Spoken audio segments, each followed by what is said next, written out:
just in case someone's watching. Sorry for the silence. I'm just busy unplugging my stream for a little bit.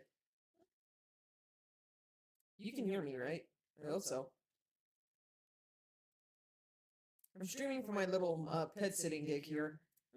Right now, one of the dogs is next to me. The other dog is on the other seat, across, like to the left of me, and the cat is on a chair, like to the left side of the room from here. So yeah, I'm watching two dogs and a cat.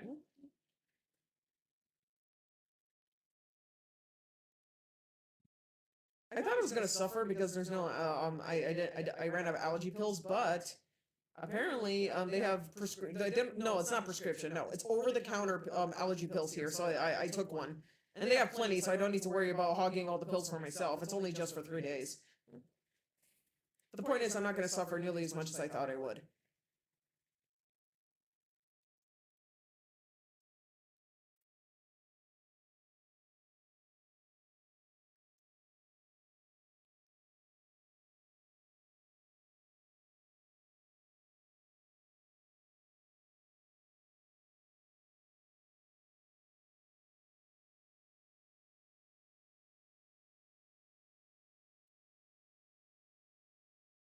How could this happen to me?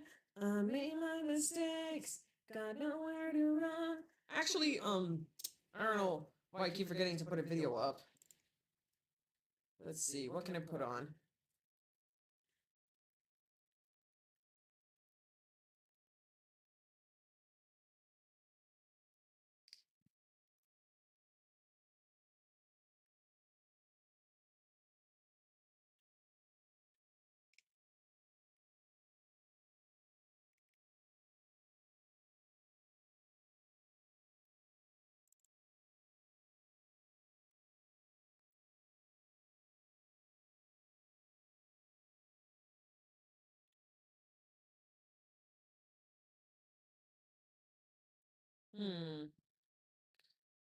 Oh, I hate being hungry, but that's fine. I could just make something. Oh, and then I'll eat it on stream. The mic is pretty far away from me, so unfortunately no ASMR here. Let me move my mic a bit more to the center, actually. I don't know if that changes the audio any, but... Okay.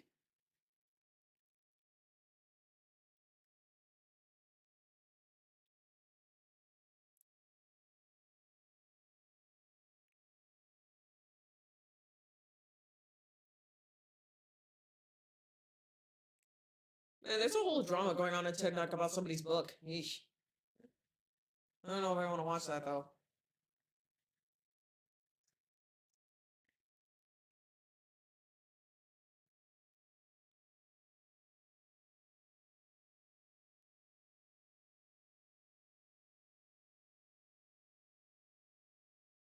Oh yeah, I didn't finish watching Charlie's video of playing buckshot roulette. Give me a second.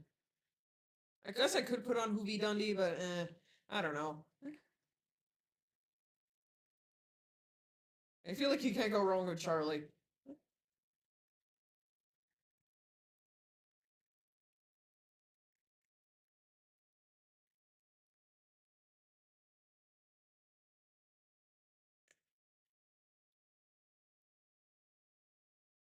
Here we go. We're down to... Don't play it from the beginning. This is a game I've been interested in playing. Oh, give me a second. Pop it out.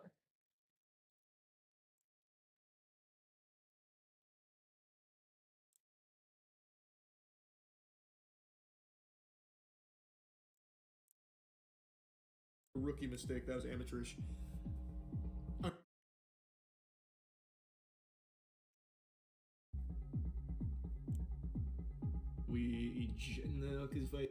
This is a game I've been interested in playing for a long time now, ever since I saw Markiplier play it, but just never got around to it. I'm still gonna until right now, plug things because I'm in around. my turbo gaming arc. So this is buckshot roulette, and I'm ready to first try everything here. Deathless, no damage, activating Sharingan, seeing the future. Shut up. Let's get in it. Come on. Afraid. At least I would be Okay. if I was some kind of little bitch, which I'm not. Just the door. Oh, the cat's Oh, here. yeah. Cat's coming up. The cat's a lot bigger than when I last, since I was last here. And it wasn't all that long, I don't feel like. Maybe a few weeks. You get what I was going to reference. Classic John Mick. Yeah, no liability here. Let me lower this. Charles has come to play. Ah, not enough room. Charles is here. Charles is here.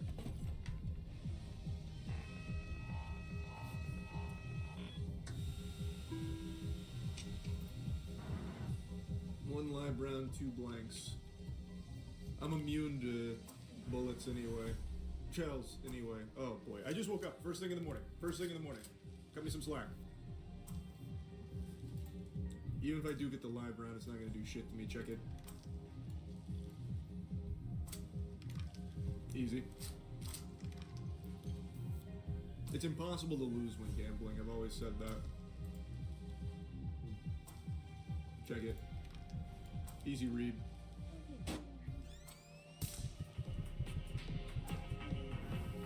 Hey, sometimes you gotta put your hand on the stove to know it's hot. You smell Shut me? up.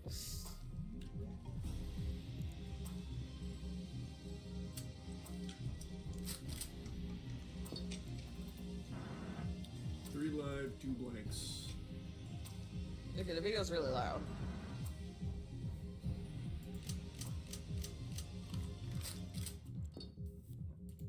Hey, check this out. I refuse to shoot another man. Oh, huge gamble. Hey, check this out. Hey, wanna see a dead body? I only, Well, it's not here. I only turned the shotgun on myself. Ah, shit, loud. Easy.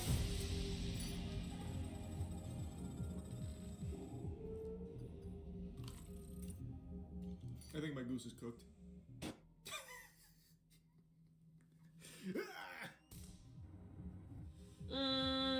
Hey. Hey, Emerald. Hey, Just Emerald. How's it going? Carl, the night is young.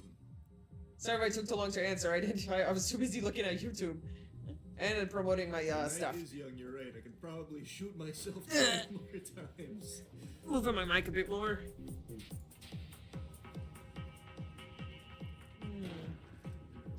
Dormammu, Okay, come to you Lord. can hear me fine, right? Hey, hey.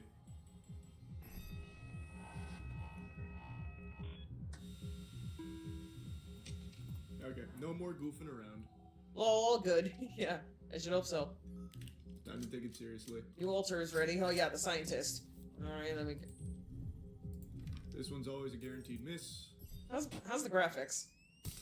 Window, Fuck. sync off, low, motion blur off. How Ultra could it have performance. gone so wrong? Shit.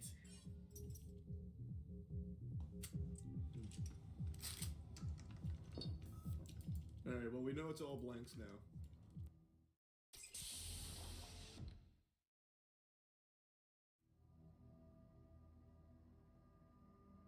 What you playing? I'm playing the altars.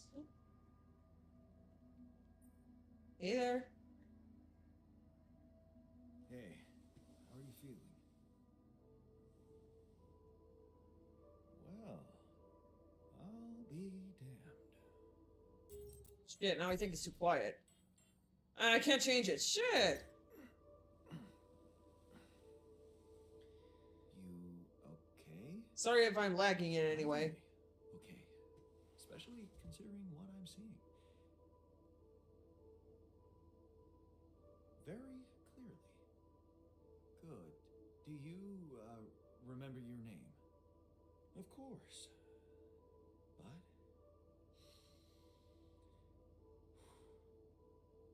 I think you know perfectly well who I am. So let's not... Yo, hi Twilight Emperor, how's it going?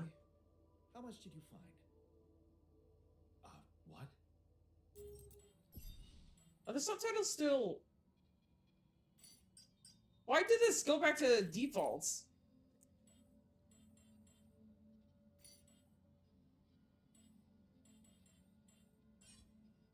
Just hanging out, playing some Metal Gear. How are you doing? I'm doing pretty fine. I'm pet sitting right now. I got one dog next to me, another dog on another table, and the cat is somewhere, but I can't see her. How much rapidium is there? Did we get a breakthrough? Yeah, you bet. There's a lot of it. Good. That's good. Wait, how do you know? Well, isn't it obvious? I wake up seeing someone who looks and sounds like me, which has to mean we share the same DNA. That's nice. Yeah, I should hope so. What about them? They're fake. Probably just manufactured to make me feel more like myself, but completely unnecessary otherwise, because here I am with perfectly good eyesight in the womb module, which can only lead to one conclusion. That my body was created to replicate someone who doesn't wear glasses. You. And to do that, I tried streaming on my own channel a few times. Oh. Besides, I didn't know I that. can see no other explanation for a sheep inside a space base. Correct me if I'm So wrong. don't worry, you're doing way better than me. I should hope so. I want to do the best I can. Wow, you're right. It's impressive. I did create you out of my DNA. We're not identical, of course. I can see you're not as quick to process information. And that's the interesting part. Yeah. Our bodies are the same, but our minds are not. I promoted it a few times on Discord. Oh, okay. But there's always a scientist on board. So, what went wrong? The old crew is gone. They're all dead. That's why I needed to alter myself into different versions. With the Recently, I started playing FFX. Is that what you're writing? Something called mind records. I see. A recalculated mind based on an infinite amount TFX? of variables to contain the desired consciousness in a It's hard to see with the computer so far away from me. Final Fantasy X. Oh, damn it. Okay. plausible. So, what do you Yeah, it's kind of hard to see because I have my computer away from me from where I'm sitting. Right now, I'm sitting in a recliner, and there's like a coffee stud table right in front of me where my feet are, and the computer is there. And I cranked up the chat to be as large as possible for me, but it's still kind of hard to see.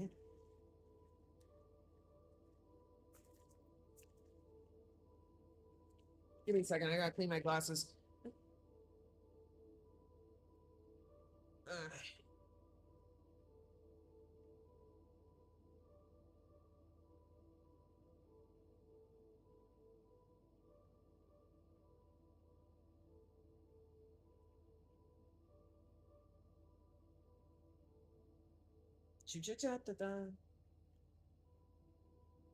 I heard it was a fan favorite and I wanted to get into Final Fantasy, so I started it. Oh, okay. It's pretty good so far. Oh, I'm glad you're liking it.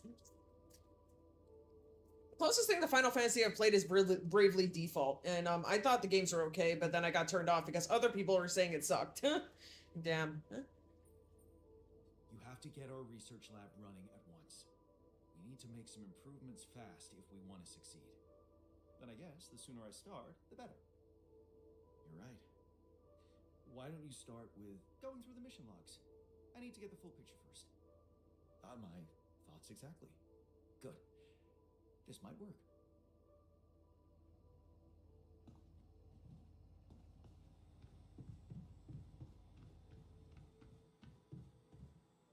Okay, now what?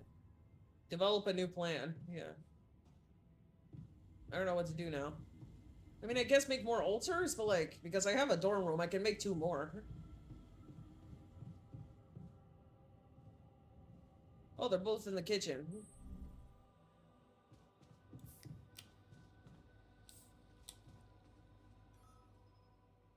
The altars have gathered in the kitchen. I'm also young, obviously. This will never not be weird. Anyway, make yourself at home. Nah. That's cute. Cheers. This means that we're all technically brothers, aren't we? Basically, multiple birth siblings. I mean, we all have identical DNA. Though I always joke about how Final Fantasy X has Obi-Wan Kenobi, Jake the dog, and Raven from Teen Titans in it. Why? Do they share, like, voice actors or designs?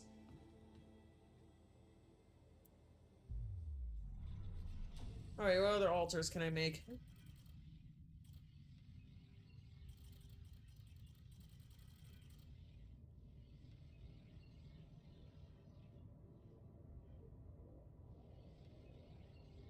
Heals altars 8 times faster at the infirmary, cooks food faster. Okay. That's the doctor, or if I go with the shrink, comforts altars in the contemplation room. These are rooms I don't have yet. I already have the technician. The refiner.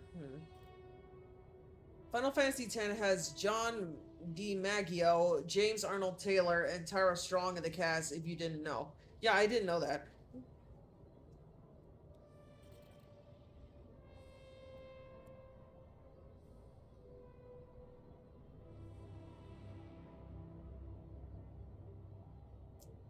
Again, let me play this while I think about what altar to make.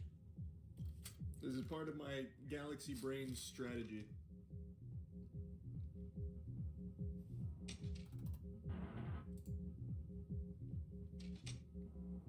I'm gonna have to actually squeak out a miracle, though.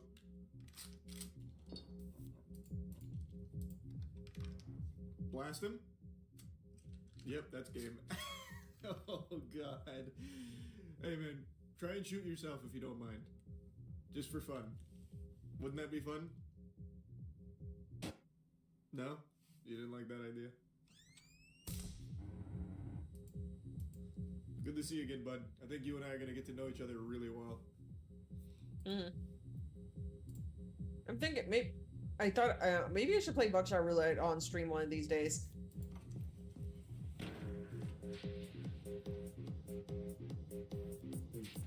Let me squeeze by you here, pal.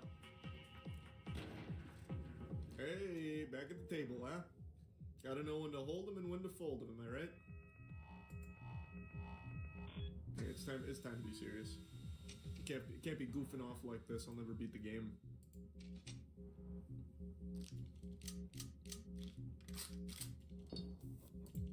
Alright, bang. That's tragic.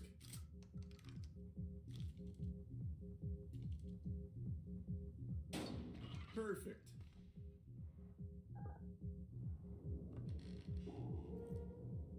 He doesn't seem happy about it. I don't know why. It's actually kind of fun. Just sucking on the barrel of this shotgun here and then waking up in the bathroom with fucking Slender Man tickling my tits or whatever.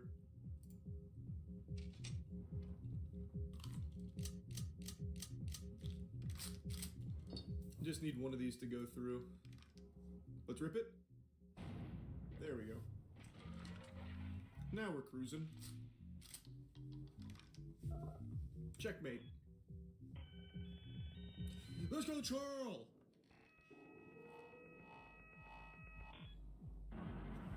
Let's make this a little more interesting. This is where the items come in, right? Yeah. 2 items each.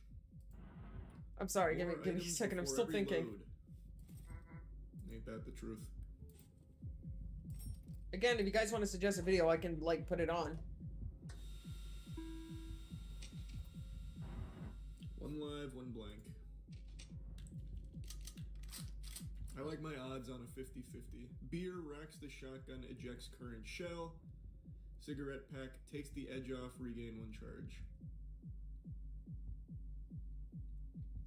I mean, on a 50-50, it feels like it makes the most sense to just rip this here.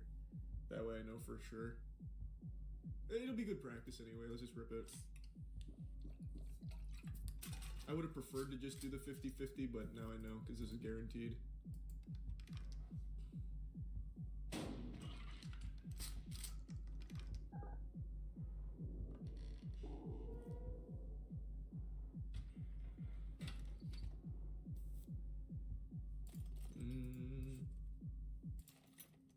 Oh no! God signed that? What's God doing playing this game? I feel like he has an unfair advantage. He's not playing the game, he's dead.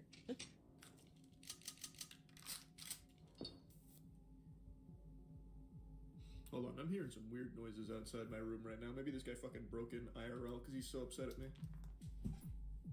Well, don't know what all that commotion was, but we're back. I did, how many live, how many blank?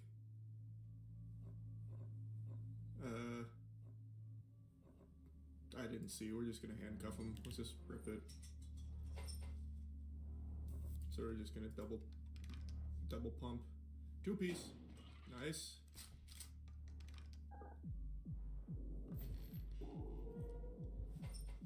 I really feel like the next one's blank. Okay, I'm gonna, I'm not gonna make another altar right now. I'm gonna see if I can, like, do something here in the base. Yep. That was a big read right there. This next one is not blank, my guess. My gut. Oh my lord, I am dialing in. I've tapped Research into the lab is down gambling there. frequency right now. Where's the altars Turn it on tab? yourself, you're gonna like what happens. Fuck, I knew he would. I knew he'd like it.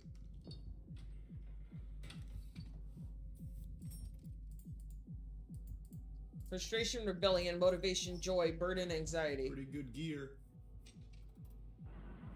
3 live, 2 blank. Not at me. You can't aim that at me.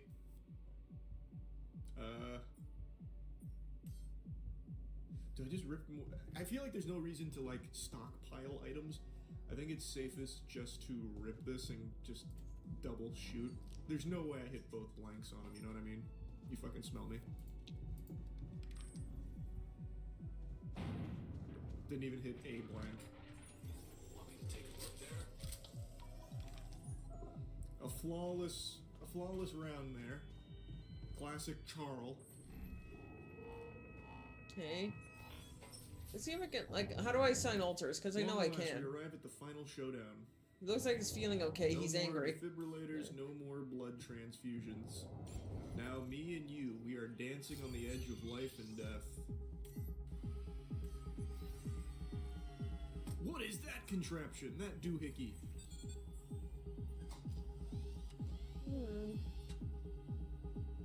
Yeah, how do I assign altars? Because I know I can do that. I just don't know how. 4 items each. Okay. Lot of beer. Lot of beer. Like I'm at a fucking baseball game. Okay. You know the drill.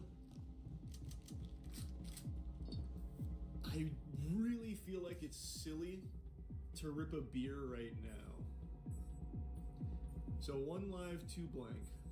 Here we go. The odds are pretty strong that I could have a safe go of it on my own mouth. Or I could bring it down to a 50-50. I think we just play the odds here.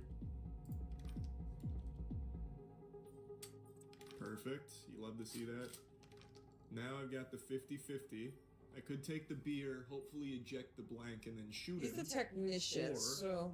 I just rip it raw, see what happens, but then I could just take a free shot. Let's just play it the safest way. Base maintenance, I guess? Hopefully this is the blank that pops out. Damn, I unlucky. mean, it matches the gear.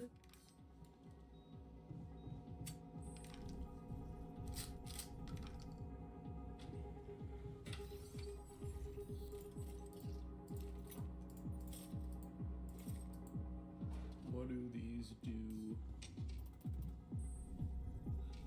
4 and 4. Check current round. Shotgun deals 2 damage. Let's see. Okay, Mining so and these you wanna refining combo together enrichment for metals is... sure. Let's see. Let's rip it.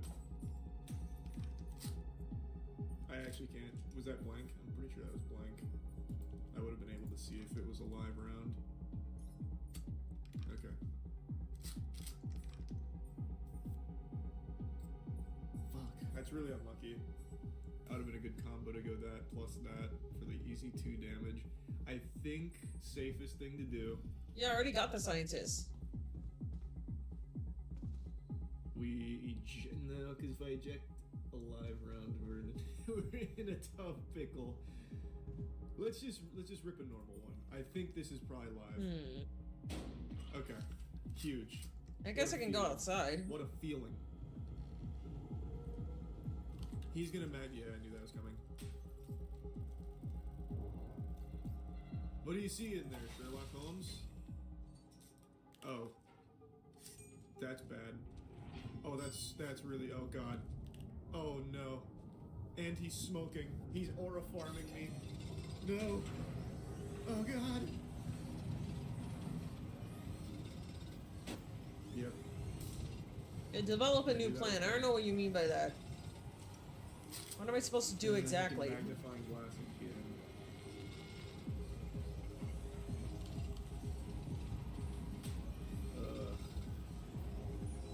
That is super not Alright, good. gotta head on home.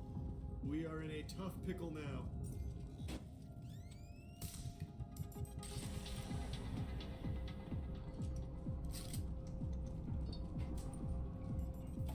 Okay.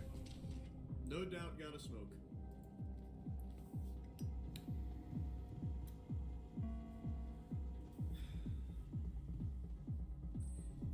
I guess they're sleeping? Down to 2 live.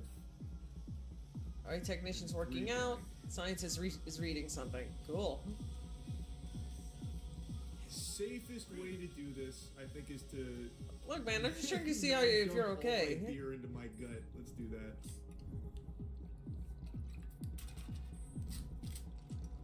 Okay, now it's almost all blanks. Hit another one.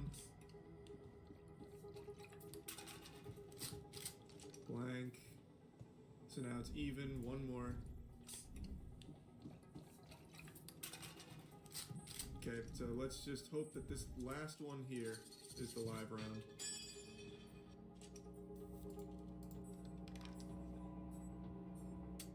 Nope. He got me. He got me. I should probably like focus on the base so I can expand my base. It was a 50-50 at the end. He got me. Oh no, what? Oh, fuck me. Oh, I misremembered. I thought there was still... Oh boy. I mean, that was a big throw. He's got a magnifying glass, so that's GG. Altars have gathered in the kitchen. Okay. No, not anymore, I don't think. We're just gonna go for it.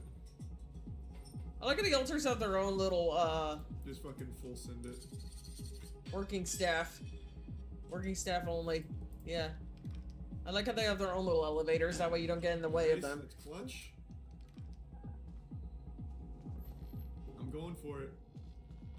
I'm going for the RNG play. Just fucking send it. Let's get it. Let them know who the boss is. I wear the pants. Damn. Oh my god, that would have been clutch.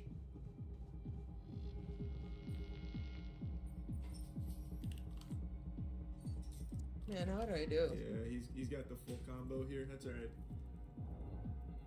I'll have to take this one. I know he was sweating though. I know he was tinkling in those britches when I went for the back-to-back.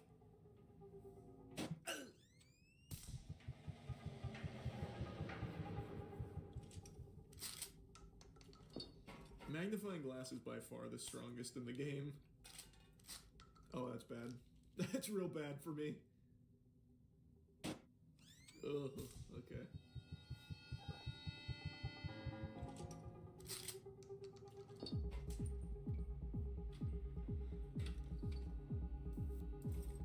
Perfect.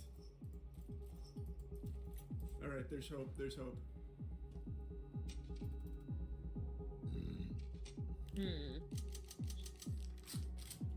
We might still Let me be head able on to over squeak to this the... out. Oh, he's got 2 packs of cigarettes. As long as he doesn't have a magnifying glass, though, that's all that matters. Command Center. We have to rip Yeah, this Command right Center. away. This is where I need to go. Okay, live round.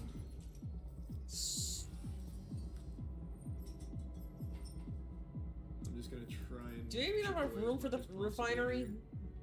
I do. Where do I put it though?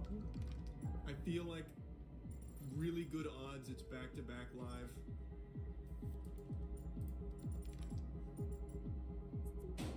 Nice, nice, nice. We played the probability game, and I enjoyed the results.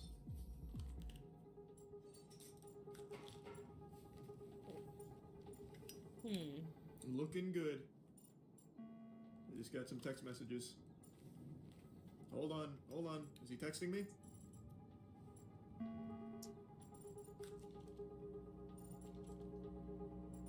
Alright, I sent the messages. You put it on yourself, coward? Oh god. Oh god. Okay, if I'm gonna get the Yes! refinery, that means I need a my lord, refiner. That actually, that would have been night-night. He would have tucked me in with that play. Wait, oh. Now, where's the refiner? Wait, Here he is is. he a fucking moron? He is refining enriched metals into metals and organics. Why would he do? Did he? What? Did he do that on purpose? I legit. I shouldn't have went down to text in a mid-life or death game. That was a rookie mistake. That was amateurish. Are we out of live rounds? I'm pretty sure we are, right? Because if he turned one on himself, oh, he turned two on himself, then we must be out of live rounds. We must.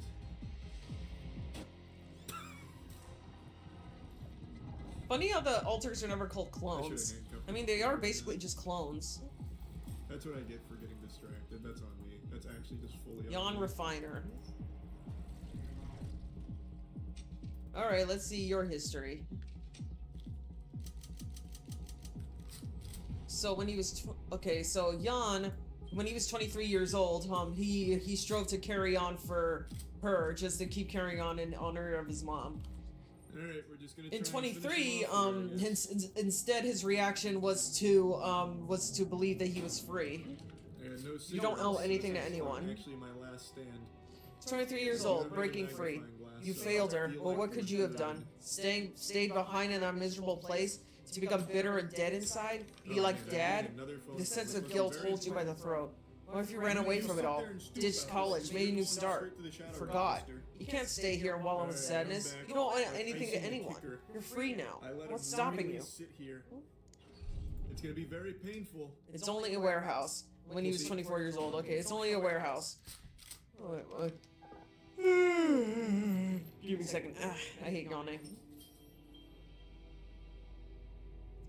Let me pause this Charlie video. Are you ready? It's a tiring job, but what did you expect abroad with no degree? Don't complain. Work hard and you'll see. Good things will come to you. Just get a grip. Be strong. It's only a warehouse. 26 years old. Community.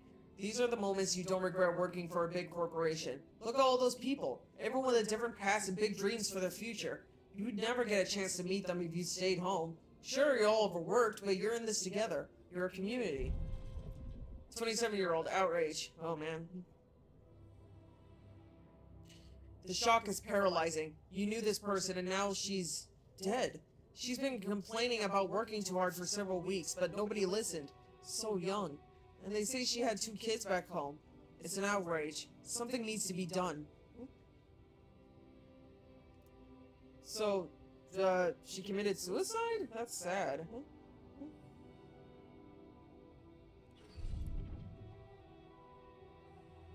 Give me a second. I want to plug some more.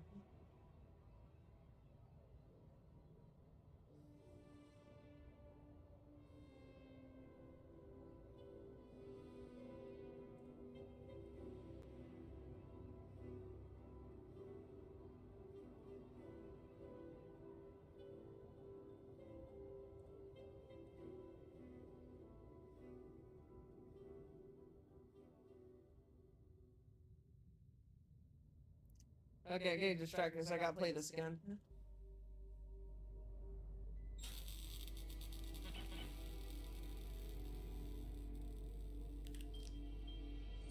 Well, he's still going. Oh, I'm cooked. I'm so cooked. Very interesting. He's got unlimited health now. How do I kill him?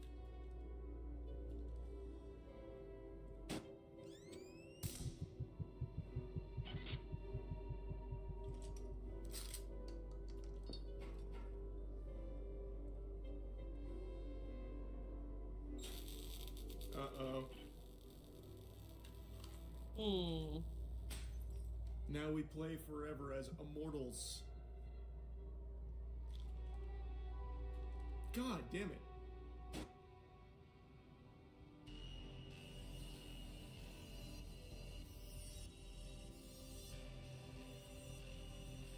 Where am I? You're in heaven after God is dead. That's a cool spot.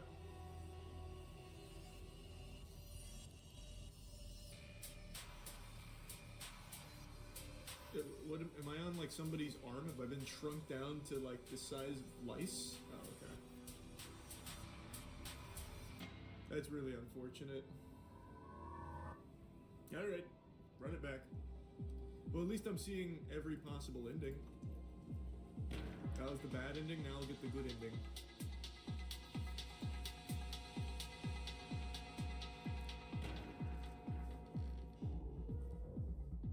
Hmm. Oh wait, you started the death game here? I better not see you again.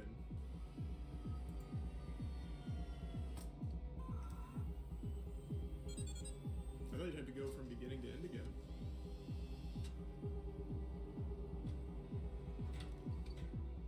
God damn it, I hate being hungry. Magnifying glass. Oh my god. Actually huge.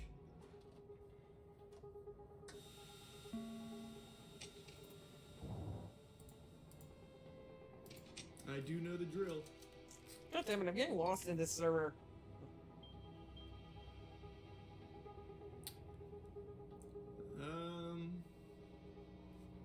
Feel like it's best just to play the odds again.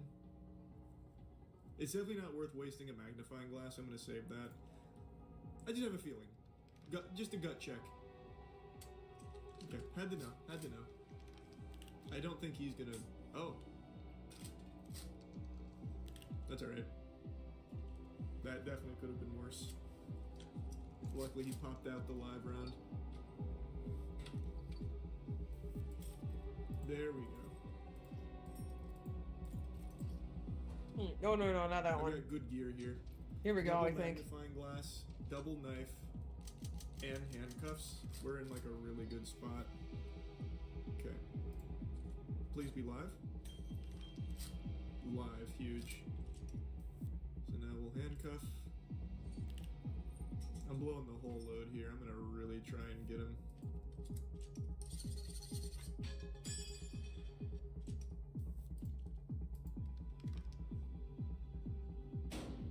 That's big.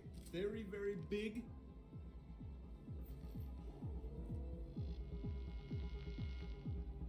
Oh man, I love this. I love this project I'm working on so much. I mean, it's not just me; it's a community Glass. effort. But like, If it's live, I'm we one of got the him. writers. I'm happy. live. Oh, he's gonna be pissed.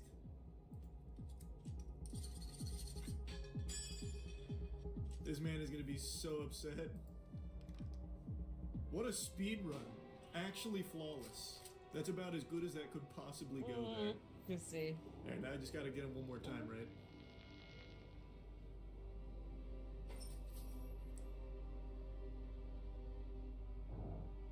I'm so ready. Let's go, goofball.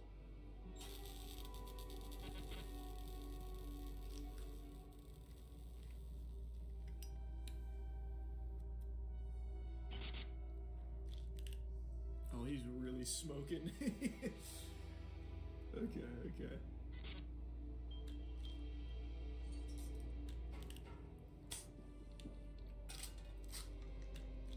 Oh boy. He's just going for it. He's going for it. Please be blank.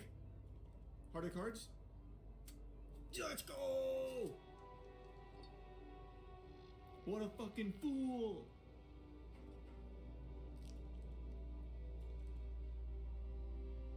That's alright. That was 1 damage versus 2. That could have been worse. I think we're out of live rounds. I once again wasn't counting, which is like the most important thing you can do in this game. But I'm pretty sure that was it. So these should all be safe to go on me. Nice. I could just be really safe and eject it, though. I have enough beer. Let's just be safe since I wasn't counting. Nice. It should be blank again, but just something in my gut tells me that it's not. I could just chug another beer. I am just gonna chug another beer, and I'm gonna start counting so I can actually beat him. Okay, it was live. That was the last one.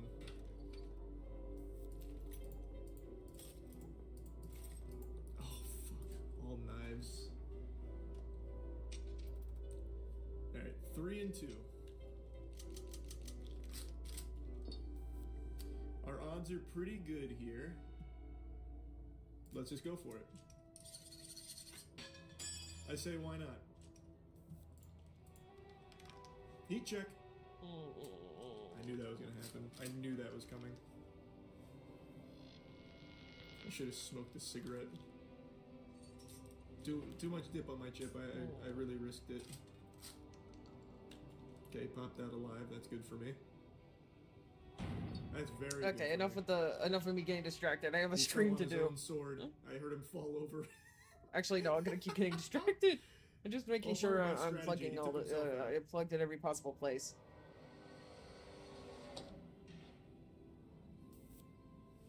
What do you got for me? Let's go!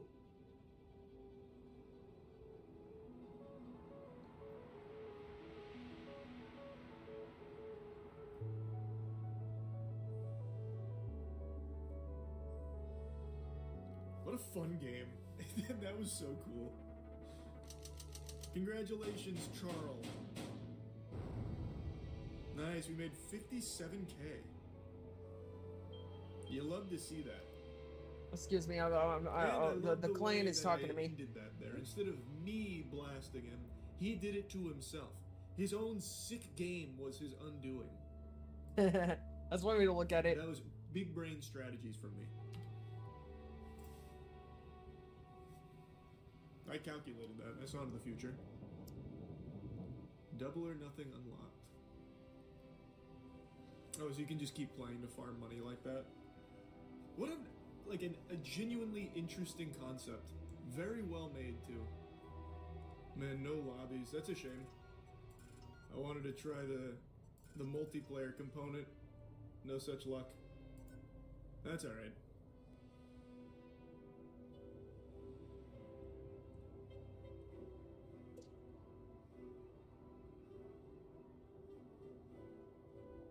Okay, Charlie's video is done. I'm gonna just read the rest of these.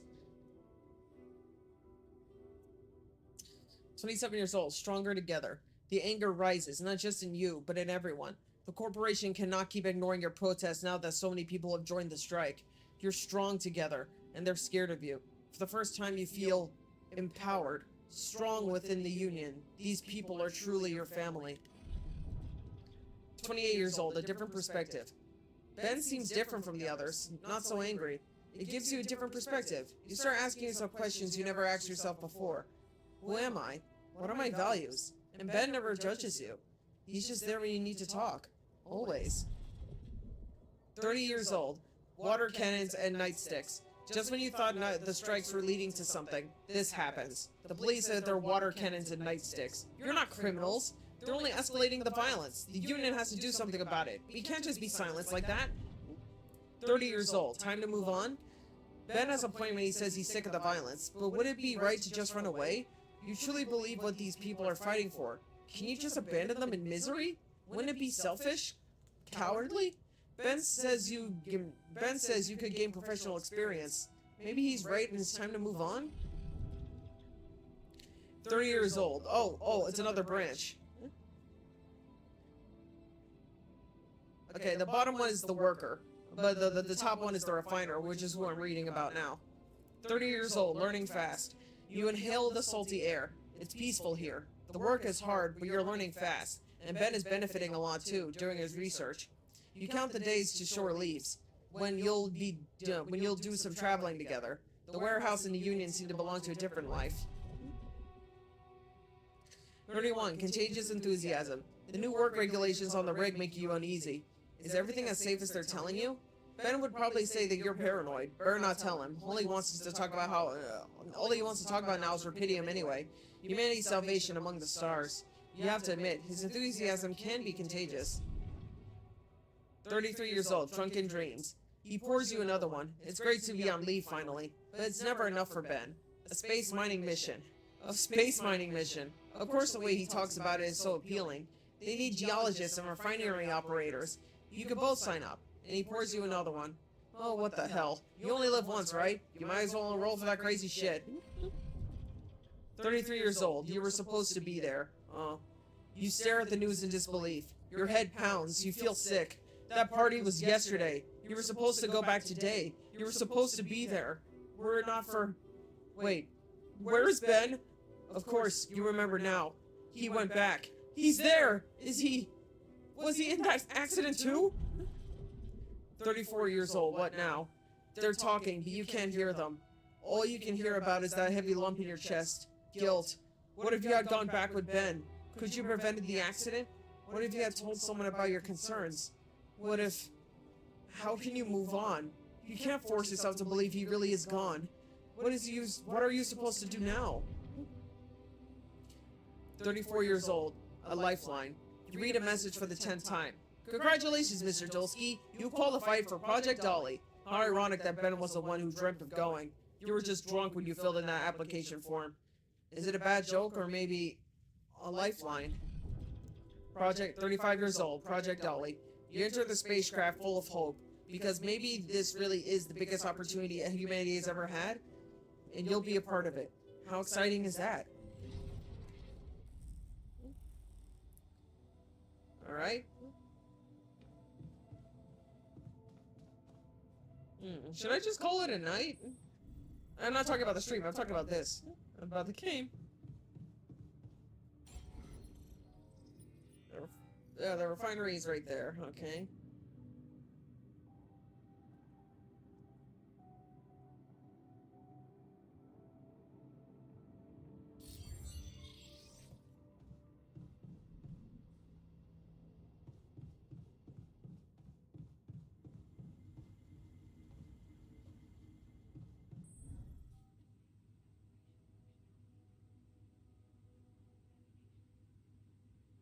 What you doing, Benji? Benji's the dog, by the way. One of the dogs.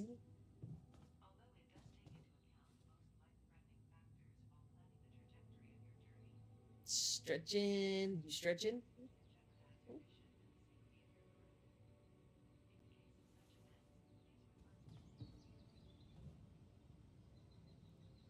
Okay, he moved on to a different recliner. Alright, decided to go to bed. The sun is far away.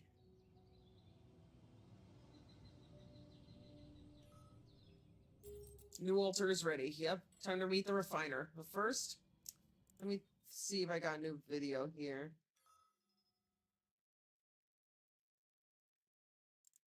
I love to smile. I love to laugh. I love a vibe. I love to smile. I love to laugh.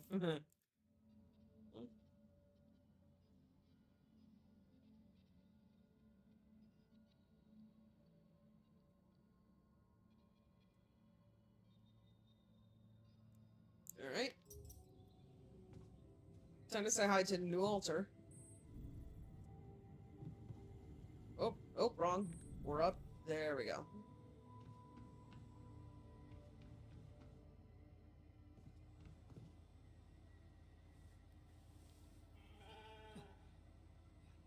Hello, Molly. You don't bite, do you? I hope sheep don't bite. You may not imagine they might.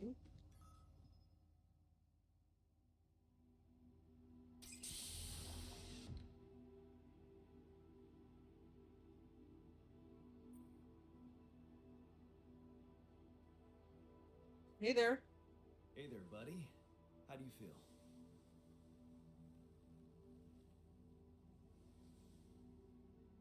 Oh, been better, that's for sure. I like his ponytail. What is this place? And shit. Who are you?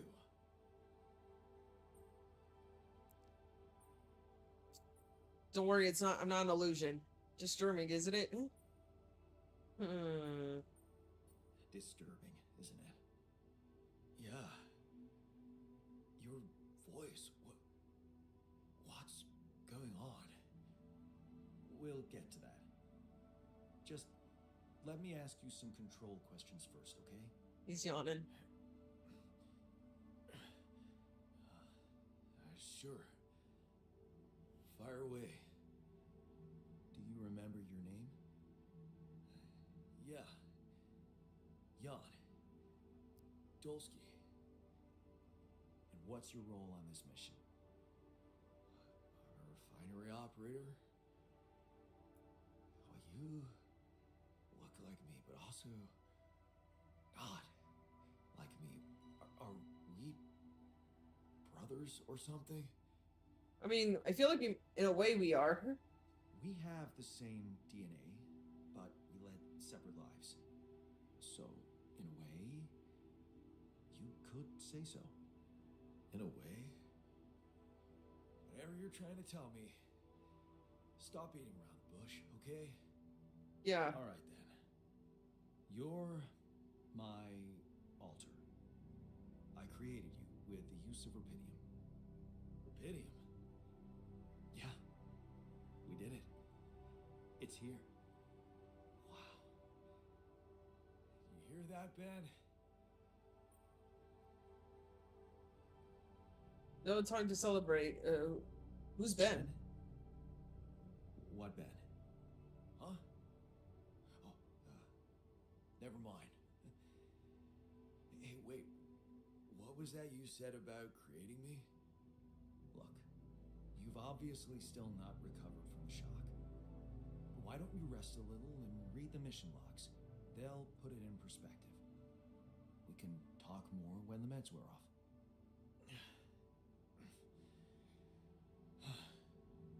The meds. Yeah, that explains a lot. Not everything, but I feel like there's something more to this feeling of being so light, weak, you know? Just relax and take it slow. You'll feel stronger in no time. Okay, yeah. Maybe. Hell, I can't wait to see Rapidium. You will soon. I promise.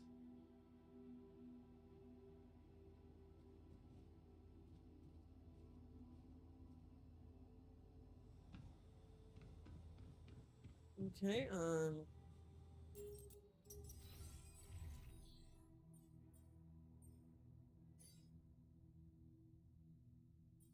off shift, okay. Well, now you're assigned.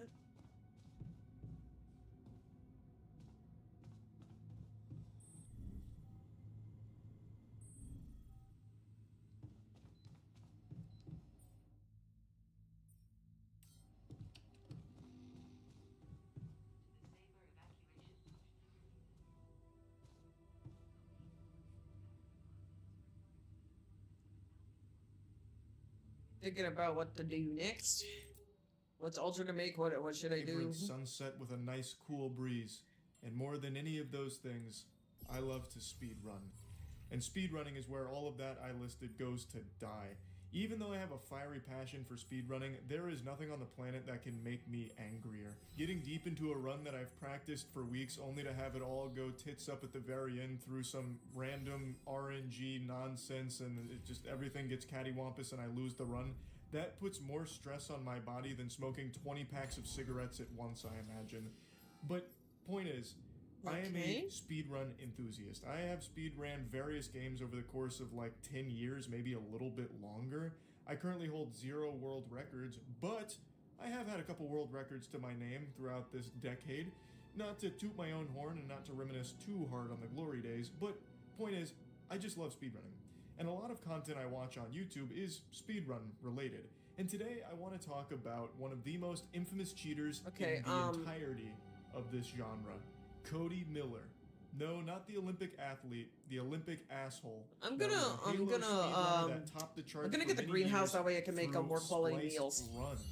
Just I'm gonna head on out. Cheating his way to the top of the food chain of the early Halo speedrun community, and he performed one of the most embarrassing segments that Games Done Quick has ever broadcast, and I want to go over that today.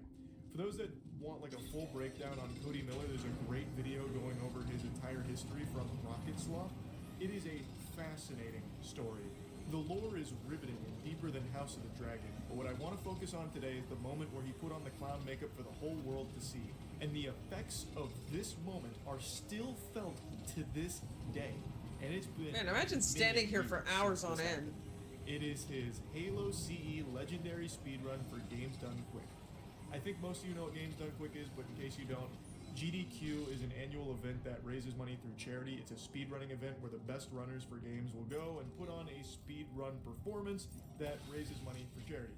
And Cody Miller was invited to speedrun Halo CE, and it was a fucking disaster. It was only supposed to take like 2 hours and some change for him to complete this run, but it ended up going over 4 hours. It couldn't have been worse. He could have passed the controller to my father, who hasn't played a game in 15 years, and he probably could have finished this game faster than Cody did. I've never watched the full VOD, and I've never heard of anyone actually suffering through all 4 hours of this excruciating torture until today.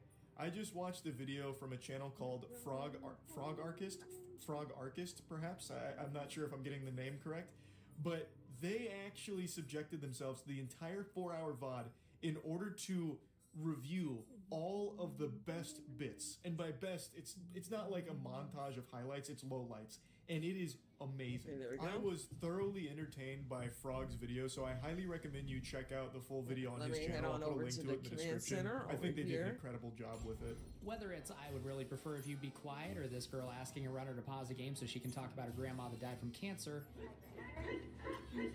Over the years, there's been a fair number of cringe moments in the speedrun community.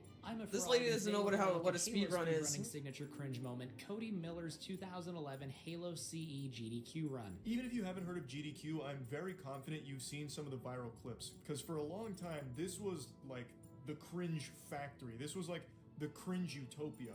Every year, there'd be 1 or 2 massive moments of uncomfortable awkwardness that would pop off across the entire internet landscape. The cyberspace would collectively come together to watch some of these GDQ. The greenhouse is all the way down here, man. That he mentioned there, and during the I need to expand the base. Cringe classics, Cody Miller's run sits firmly towards the top. It wasn't just one moment during his run that was awful. It wasn't just like 30 seconds or a minute of silliness that people, giggle at and shoot spitballs at. It was 4 hours of just this prolonged dog shit sensation of cringe.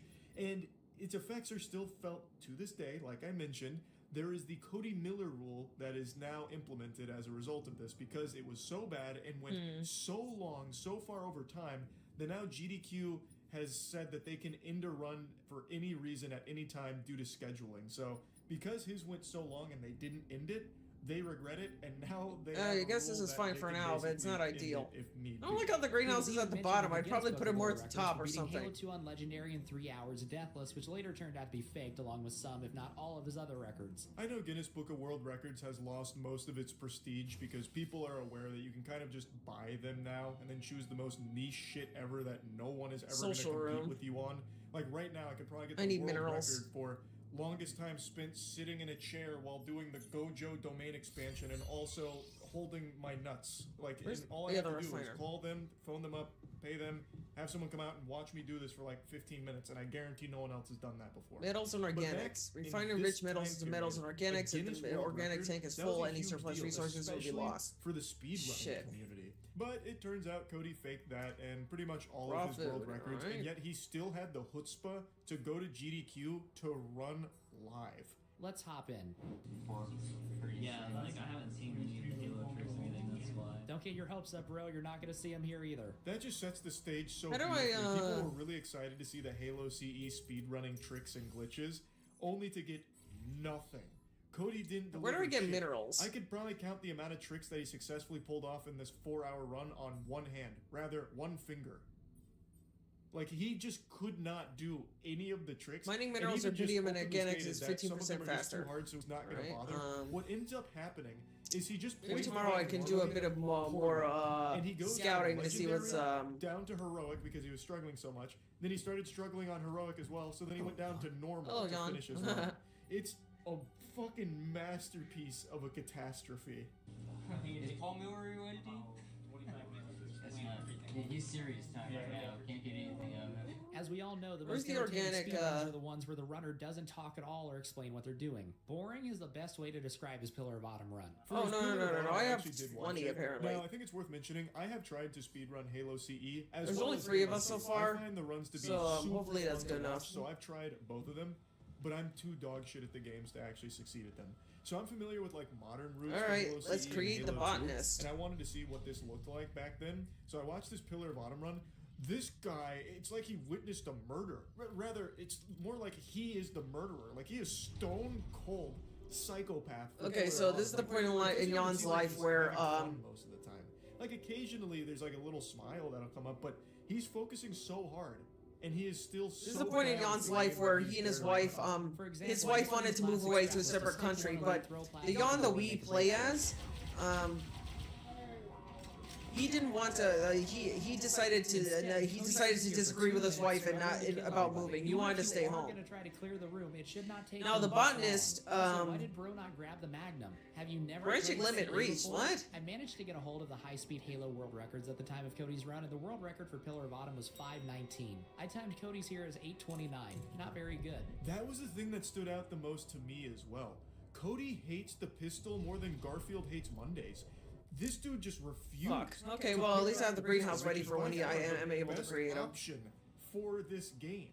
It really does seem like he never even played it. Now, Frog is a Halo CE runner, so he offers insight on how a lot of these things were supposed to look and how Cody did them, or rather, didn't do them most of the time, which I find to just be so entertaining. I really appreciate that. First real trick of the game at the time was where you walk over here, do a grenade jump, and skip the bridge. This saves a couple seconds versus walking, but we mainly do it to skip a trigger. There'd normally be 2 Banshees and a Covenant squad up ahead that we now don't have to deal with. It's one of the easiest tricks in the game, and there's zero reason for a CE speedrunner not to do it. Unless they don't know how to do it. Let's see how he does. Unless they don't know how to do it. Oh no. Well, maybe now Meow, he'll get a meow. grenade jump. Nope, he's just walking back across the bridge. Alrighty, got him. Now he can advance to the next area. Why are you dropping the Magnum? I didn't shoot. Man, bro, maybe you wouldn't have died there if you could just headshot the elite when his shields are down. Oh no. Grenade jumps in Halo are second nature to anyone that has ever played a Halo game before. Even if you're not a speedrunner, you know about grenade jumps. Even if you just play the multiplayer, grenade jumps are like an integral part of Halo's identity for like the longest time. So it's so weird how bad Cody is at them when he tries them in this run, or how he just decides not to do Well, it's them. cold in here. I may have to for shut off most of the run. ceiling fan. They're not At least it's hard to do. nice and cool Some in this of them house. require a bit more of a setup, like some of the later grenade jumps. But for this, you just need one grenade. You jump, let the explosion blast you up, so you skip that trigger. I even know that trick. I can pull that one off. That one's not hard for me. And I'm not a Guinness Book World Record holder. I think the most embarrassing thing isn't him not doing tricks or failing all the tricks that he tries. It's how frequently he dies during this run. He has more deaths in this speedrun in 4 hours than most kids probably had in their entire time playing Halo CE. It is shocking how often he is eating dirt here. Like, and that is very obvious to people that don't even play the game. So, like, if you don't know Halo speedruns, you don't know if he's missing a trick or not doing a trick. But you know when he dies, because that resets his progress and you see him collapse. And you just have to sit there and watch it. And he has to sit there and stew in the shame. But even without modern grenade lineups, they're all fairly easy if you know what you're doing. You mainly just grenade the elites as they come out and clean up everyone else. On the first ship, Cody inexplicably runs to the left to take out Jackals and Grunts first, retreats, and then dies. Then dies again and says something you probably never want to hear in a live speedrun. I've forgotten how to do this part. He then adopts the strategy I used as a 5-year-old when the Covenant scared me, which is to be safe and stay on top of the structure. He proceeds to die anyway. That section had me laughing so hard. I actually remember when I was super young on that part in particular, that was a big struggle for me, even on like normal difficulty. That was before my gamer gene had fully awakened. And watching Cody do this section reminded me so much of me. Alright, I when guess the was next a day, child. Like hey babe, how's the stream going? Oh, it's doing pretty okay.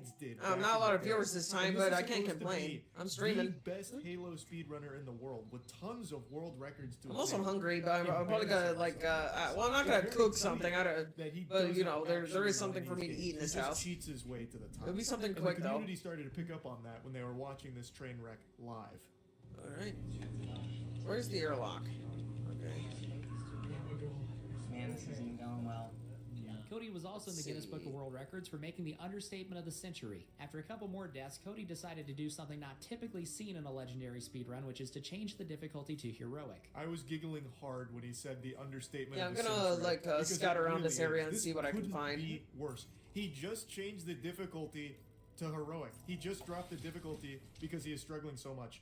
I don't know how Cody didn't just get up and leave and just apologize. Like, hey, sorry I wasted everyone's time. We're just gonna pull the plug on this. We're gonna mercy kill this right now. I don't know what the fuck I'm doing. I'm Yeah, bad Cody's at the this. reason they actually Let do have a somebody mercy else kill run. rule now. Go to a break. I don't know. I'm sorry. Like, I can't believe, sports fans, we are only on the second level here. There is 4 more hours of this to go. He has only completed 1 level on the difficulty that he was designated to run this at. And he is already giving up, throwing in the towel on Legendary within the first encounter of level 2. You couldn't quit sooner. Not even 5% into level 2 and he already lowers the difficulty. It's one thing to fake speedruns, but I honestly don't even know if he's ever played this game before. Because even if you're bad at the speedrun, if you have practiced and played the game just I can't use the drill you from up there, should can I? be able to beat this game on Legendary. It doesn't take the world's best esports. This is athlete 0, to so I beat guess Halo this CE on means, Legendary. oh, I did need when was to a kid. build a And yet drill Cody cartridge. Miller, Shit. Supposedly Okay. the best of Halo CE. Okay, it's not. can't This even trip beat wasn't the for nothing. second There's another level path I can go That through is here. so embarrassing. People that are playing this game for the first time or practicing the speedrun, learning it for the first time, don't look as bad as Cody did. Cody successfully does a cutscene skip on the light bridge, but more importantly answers a question about what tricks he's going to do. Does Light ask, Cody, are you doing AOTCR fall, silent cartographer launch, and or keys shield bump? Key shield bump, no. Solid control, maybe. Silent cartographer. I don't know what's funnier, them feeling the need to ask if he was going to do basic tricks, or him saying yes to only one. I would go to legendary for the library. Yeah, it said something about Cody is saying he pylons, would raise but the I didn't see difficulty it. on the library. Keep Yeah, this I statement pressed the in button back of just your as I mind. was like, Hi, did you look at the map just chat. as the He's pop-up going went to up? Maybe do one trick out of 3 basic ones that were requested. Why are you there? Like, he openly states that he didn't practice this. He hadn't touched the game in 2 years.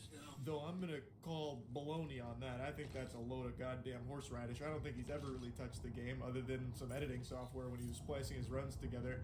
I think he just really liked being the big guy in Halo speedrunning. And this GDQ segment made him the big clown.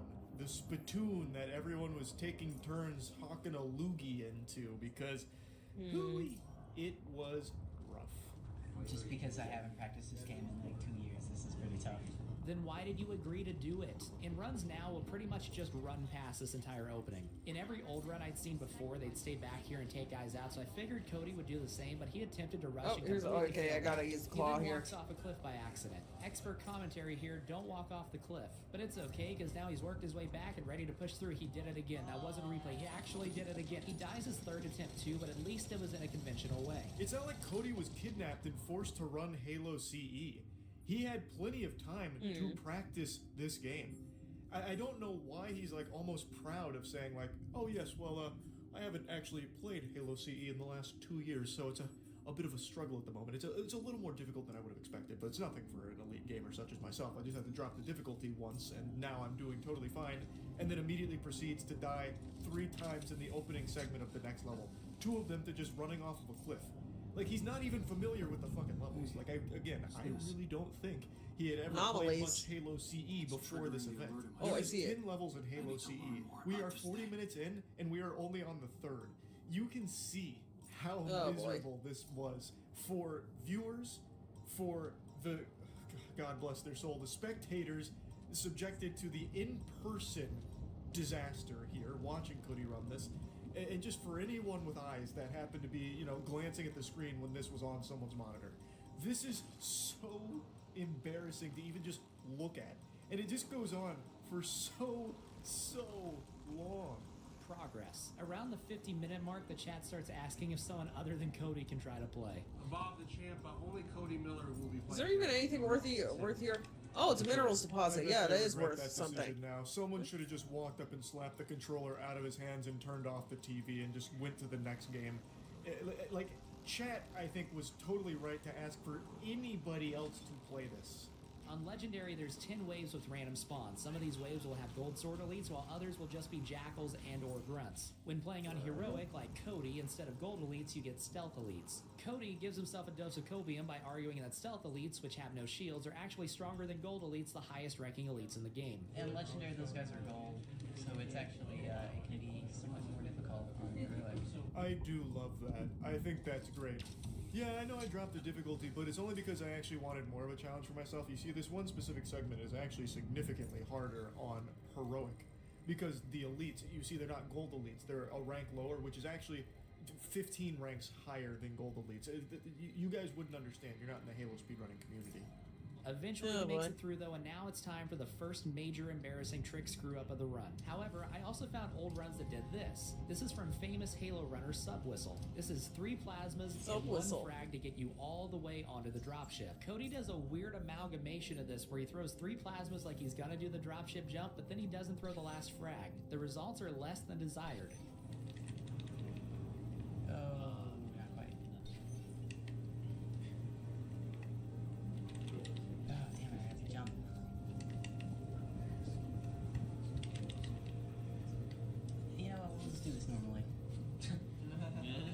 You can hear how deflated everyone in that room is when he says, we'll just do this normally. He gives up really quickly on this trick, by the way. So, Frog went on to explain that that grenade jump has existed in runs as far back as 2007. Let's look over that here. strategy, like, that was cemented in Halo speedrunning when Cody was doing this. And he just couldn't do it. So then he gives up on that, does it normally, which adds an unbelievable amount of time to this run. By the time Cody finishes this run, we'll have probably already experienced a new Pangea on the globe. It is crazy how slow he is going. And he is this miasma of misery that is sucking all of the fun out of that room like a Dementor. Like, everyone in that room looks miserable. That is like the most joyless room I've ever seen. I need another mining outpost, though. Everybody looks so At least I found it. bored out of their mind because Cody cannot do any of the tricks, and he can't. I need another mining outpost. Well. At least I found something I can work and find minerals. Agonizing experience just watching it. Instead, Cody just plays through the level normally while dying a bunch of times. You don't need to press that button. Oh shoot, I think you're right, I do press that button. Stuff up. No, you don't. Hurry up. He gets backseat gamed by chat who are trying to like coach him through how to play Halo and where to go. And then even people around him are like, hey, do you need to do that? And he's like, I don't know. Maybe. Yeah, no, you're right. I do need to do that. And you don't.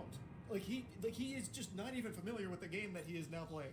And yet he agreed to do this and didn't bother to do the bare minimum of at least trying to play through it once on Legendary maybe before coming to this event.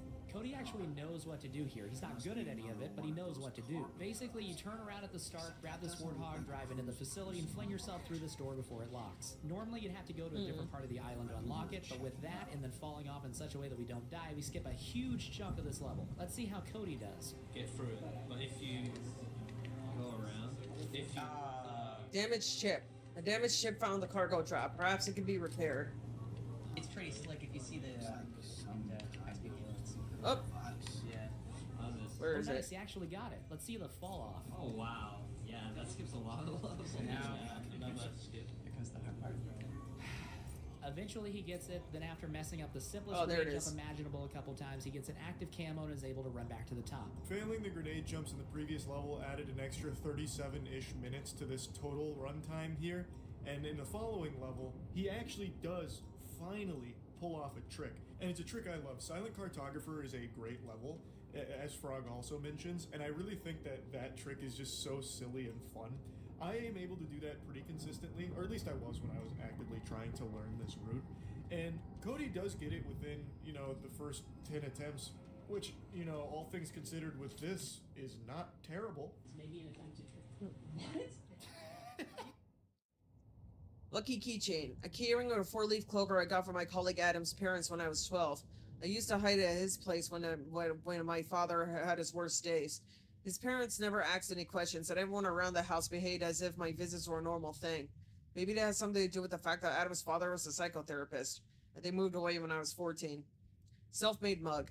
A very imperfect mug I made in a free community center workshop. The instructor encouraged me to highlight the imperfections, saying the true worth of a piece lies in its authenticity. Oh, that's cute. Alright, so this level still wasn't good, but at least it wasn't half an hour. On the Cody curve, this is a colossal W. Unfortunately, it's followed by maybe the biggest L of the entire run. Oh, great, Assault another in the drill control thing. room is a pretty simple level, especially back in 2011. So you fight your way through the Alright, first guess I'm route to the going back to where bridge. the From anomalies bridge, were. There's a trick called Bridge Fall, which was the legendary strat for a long time, but now is only done on easy runs. There's 3 falls, the first one off the bridge, the second one onto a ledge, and then the third jump just to get down. Huzzah! Another trick that I am very familiar with. I Huzzah! know this trick and have done it many times. It's actually pretty tough. Like, this one I struggled with as well, but I don't claim to be the best Halo CE runner that's ever lived. I wasn't born to speedrun Halo CE, I merely tried to learn it. It wasn't embedded deep within my DNA or anything, and I can get the trick most They kind of look like times. giant worms, like And invisible let's worms. see how Cody does with it. Maybe not worms, maybe they were supposed to be blobs.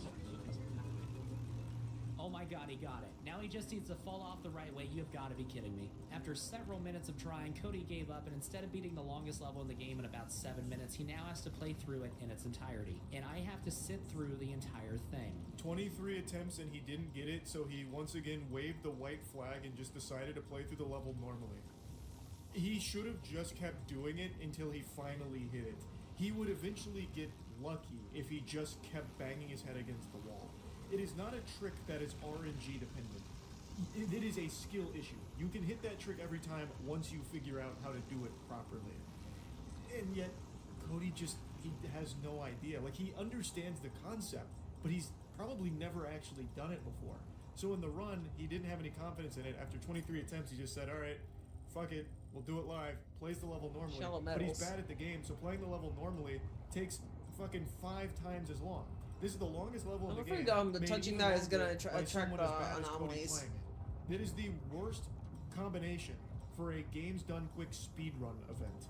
Truly, hats off to Shit, not Frog enough for energy. sitting Guess I have to through head all back of then. this. It is excruciating, even just watching like the condensed version of it. Pro gamer stuff right here, folks. Why are you waiting So, for a Marine go to get through in? You're here. literally getting out right up here. There's a skip here I was hoping he'd know about. He didn't, of course, but you can actually hop on this glass and get to the other side early. This skips like another 5 minutes at least. For Cody, it would have saved 17 minutes. Worth noting, Cody's time estimate for this run, the time that the event was planning around, was 2 hours. Now, well past the 2-hour mark, Cody is still on level 5 of 10. Oh, music to my ears. He's halfway through the game and already 12 minutes over the estimated time. Usually the time estimation is higher than you need it to be, just in case to give you a little buffer when it comes to these things, and yet Cody is already well over that. That's amazing. Chef's kiss. And it just keeps getting worse. You have to be back at the base by 8 p.m. That's the story. You have got to be kidding me. He actually did it. It took him 43 minutes longer than it should have, but still, he actually did it. Like, you don't have a chance. Stop dropping the Magnum. This level isn't very hard, and Cody, despite a couple stupid deaths, is getting through it. Really, the only difficulty in this one is navigating your way through the facility, which is meant to be confusing. But for an experienced runner, that shouldn't be a problem. Wait, where is he going? This is back the way you came. What are you doing? 43 extra minutes of playtime, baby. I view that as a positive thing. That's 43 extra minutes of fun. We're going overtime on fun, baby. That's great. Now the next level is supposed to be really easy, and as Frog mentions, the only thing that can kind of be a little bit of a hang-up is just getting lost, because it is kind of a confusing layout. But okay, so I'm gonna have to go runner, around even a here. novice Pretty sure runner there are who's, more like, anomalies at up least played here. the level a couple of times, even just casually, you'd probably know where to go. So now I'm like actually legitimately lost. You agreed to speedrun this game, and you don't even know where to go. And you just died, and now we're all the way back to the start of the reveal room. Oh my fuck. Was actually manning the donation count. He just did a grenade jump to get back where he started. He actually made it to the shotgun room. We are so back. I don't know if Cody just had amnesia or something, like maybe the Men in Black showed up and neuralized all of the knowledge of Halo CE out of his brain, but I just don't know how you can wander around aimlessly in a game that you're supposed to be really familiar with, or agree to do this without ever even like really playing the game. So after this elevator he's on now, there's a trick called Camo Jump or Camo Jumo, where we grab active camo, do a jump you're not supposed to be able to do, and then you can run basically to the end while camouflaged. After grabbing camo, Cody tries to grenade jump and fails horribly. He didn't attempt it again. Any semblance of this being a speedrun has now completely vanished, and everyone in the room looks embarrassed for Cody. To start the library, Cody saves and quits and lowers the difficulty to normal. I will now remind you of this from earlier. I would go to Legendary for the library. After getting lost and dying more times than a Mr. Meeseeks, Cody finally just says, I'm tired of embarrassing myself to this degree, and lowers the difficulty even further to normal. I think he should have just went all the way and set it to easy, because even on normal, he is struggling. He was also getting bad checkpoint luck, and there were a few times where he died, missed a checkpoint, and went back 2+ minutes. Pain. Oh god, only got an hour. Mark, a woman enters the room before quickly making the correct decision to leave. I counted 7 deaths for Cody on the library despite playing on normal. I can only imagine the comedy that would have ensued had he tried it on legendary. I don't even know if it'd necessarily be comedy, because Cody would still be on that level in that room today if he set the difficulty to legendary. He could hardly get through it on normal. On legendary, he'd need to be calling in the goddamn A-team to assist him with this. He'd need the game genie and cheat codes out here. So how about them Jets, boys? Oh boy. How about that Julian Assange, huh? Yeah, Julian Assange. Go ahead. At this point, they're desperately trying to find anything other than the game to talk about. I'm so wanting this to end right now. Me too, Cody. Me too. I know you guys are hating me. No. This is one of the most awkward things I have ever sat through. Someone, Cody, is trying to remind you there's a ghost. Hey, it should be a straight shot to the base from here. Ask them where, because I forget. By the shade turret. Even the chat is trying to backseat game for him. The realization that this is probably one of the worst moments in GDQ history starts to hit Cody, and he becomes very self-aware about it, like, yeah, you guys are probably really mad about this right now. Oh, I can't wait for this to end. Like, yes, Cody, you have wasted everyone's time.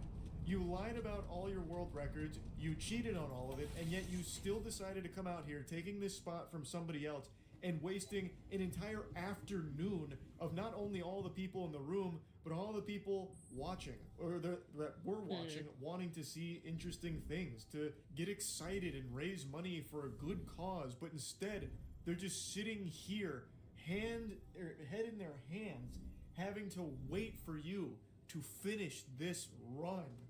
Like, you yourself could have just ended it. When you said you wanted it to end, you could have just fucking pulled the power cord out from it and gone home. And you probably would have received a standing ovation for that. Like, that would have taken a lot more strength than sticking this out. I need a mining outpost. This sucks. Frog showcased I have every a single battery. one of Pylon Cody's component, deaths during this level. And keep in mind, this is on normal difficulty. Holy Apparently shit. I have 6 more because it says package times 3. He died 21 times in one level playing on normal at an event where he was invited to play on Build legendary. cartridge. It took him over 40 minutes on normal when the legendary record at the time was 17:23. Anyway, on to keys. How is that even possible?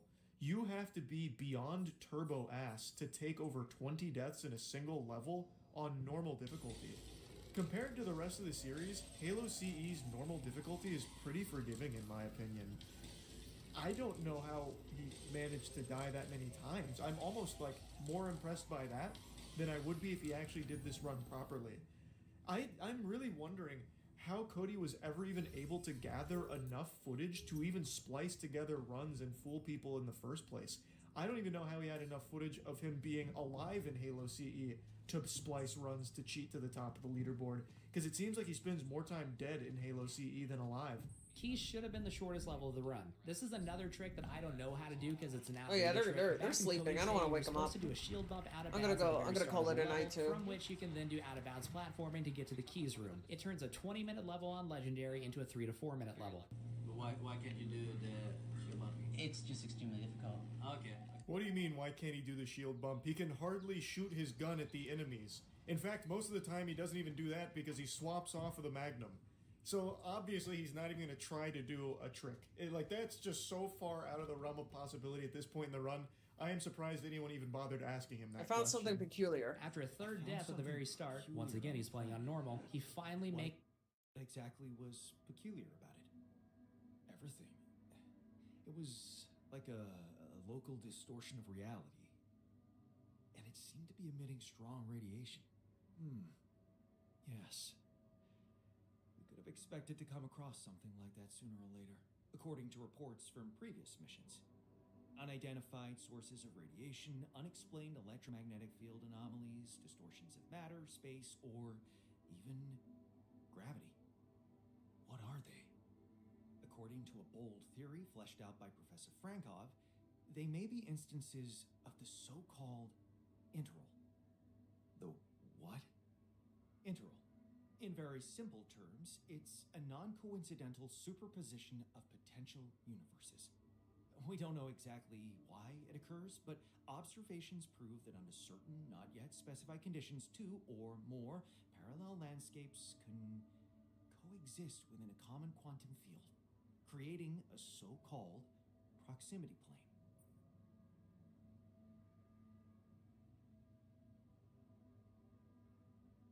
It felt totally like it.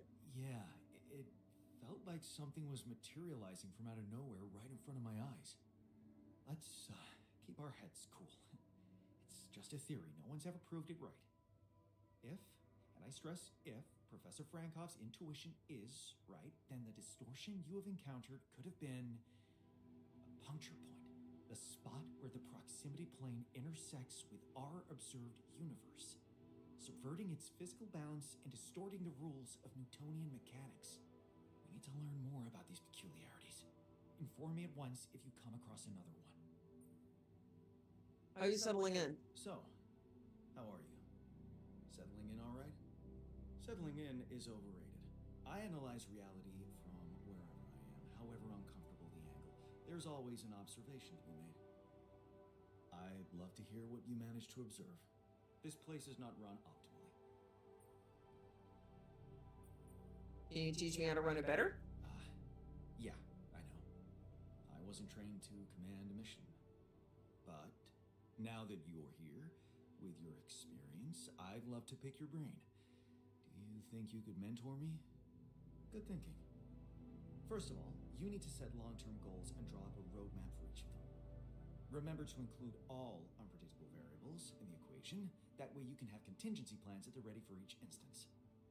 All right, slow down. Prioritize resources. Do not waste time on idle conversations with the crew. Hide the booze. Don't be cheap on coffee. That's slow enough for you? Idle conversations like this one? You mean idle conversations like the one we're having now? Like the one you're trying to turn this into? I'm not falling for it. I really wish we could make use of the tech I worked on for all these imaginary years. It would make things so much easier if it existed. What was the research about? So what exactly was your research about?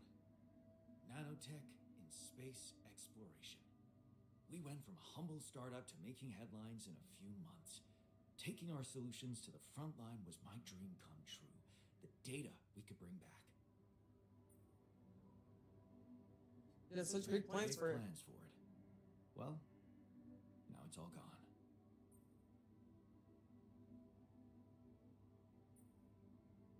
I understand how you feel. Let's focus on the work here and now. Turning it over in your head won't get you anywhere. You should focus on the work you need to do here and now. I never thought I'd say it, but yes, you're right. Let's get Rapidian back to Earth, and maybe later, we'll see.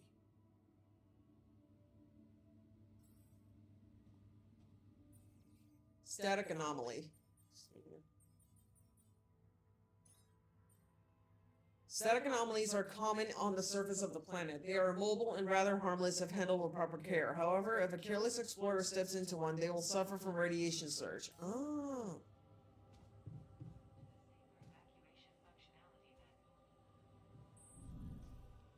I saw like pieces like flying off of the suit, and I was wondering what that was.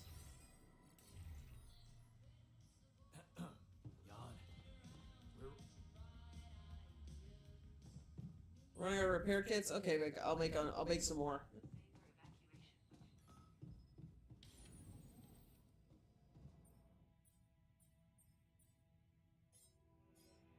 Let's try 3.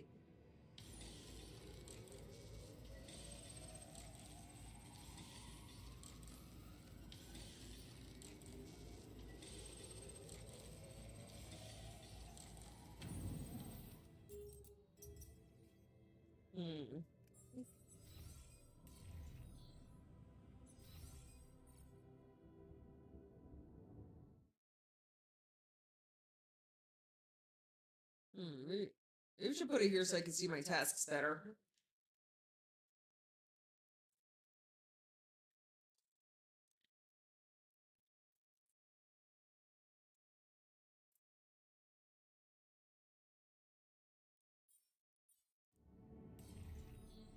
Development. Look for more strange phenomena. Okay. What's the optional task?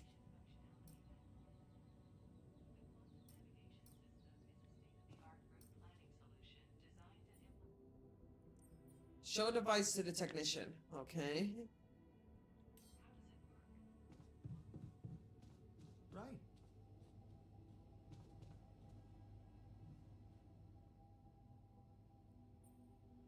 Everybody needs a better way around. Give him the multi-tool. Give him the lava lamp. I found a... where I went. Okay. I went beyond the rocks. It doesn't look good. The lava river is vast as hell. I'll be straight with you. There's no way around it. Holy shit. What now? We can try to back out. We should find a way across. Yeah. I guess we need to get across somehow. Any ideas up your smart-ass sleeve? So now I'm smart, huh? Shut up. Even I might not be enough. I never said you were dumb. But a smarter version of us? Yeah, he could do the trick. The scientist. He could look for a solution in that research lab you built. Okay, let's give it a go. Okay, so yeah, I already created dormitory. Hey, I built that dormitory you asked for. Hallelujah. I hope you sleep well tonight. I'll sleep like a full-fledged member of an advanced civilization. Sweet dreams, then. Found a curious device. Look what I found. Any idea what it could be? Let's see. It looks like a qubit chip. Qubit chip? Yeah. Like an enhanced storage for quantum computing operations. It could be useful for increasing the efficiency of our QC unit. Not to mention accessing new tech in the research lab.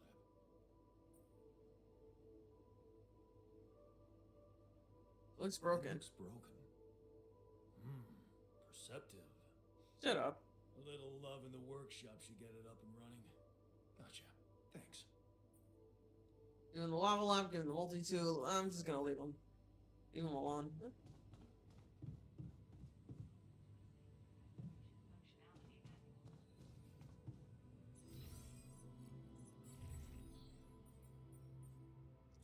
Shit, I need more minerals. At least I know where the deposit is. Crossing the lava river. Here we go.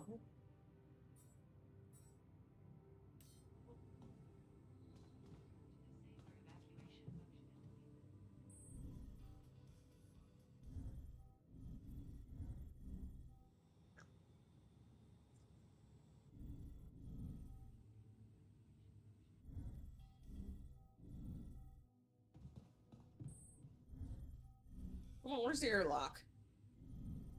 There we go.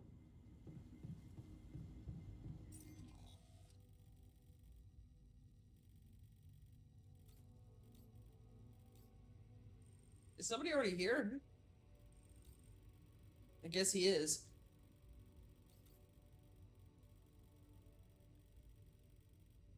I have enough pylons to even reach the base. I may have to build more pylons.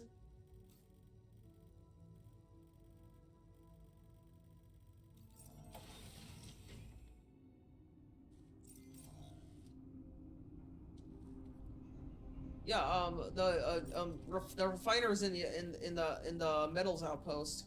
Okay.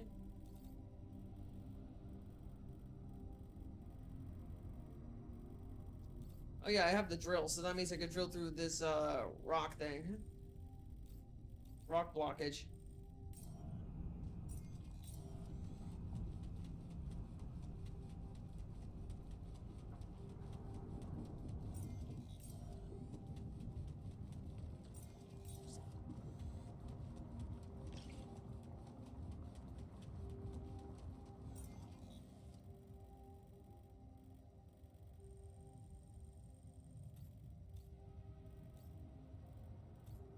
Oh shit, I forgot.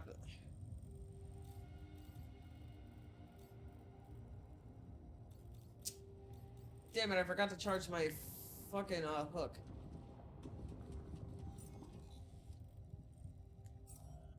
It does need to be charged, right?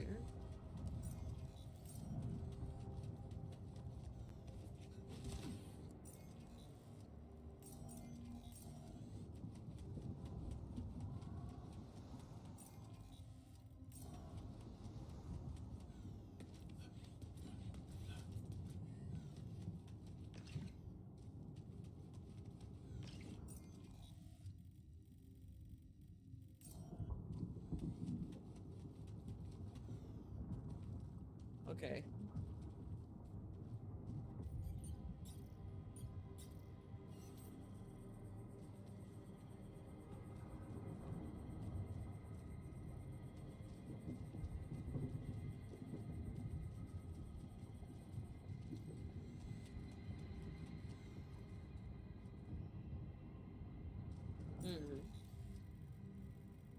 Guess I have to go the long way and then we'll break the rocks from up there.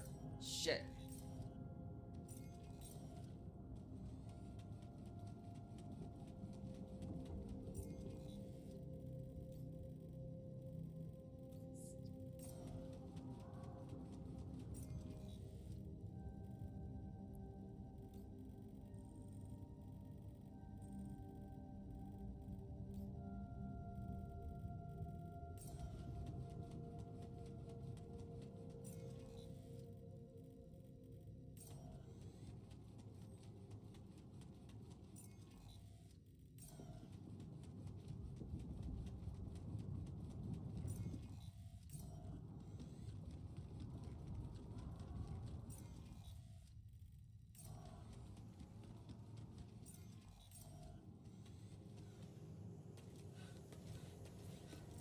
Okay, here we go.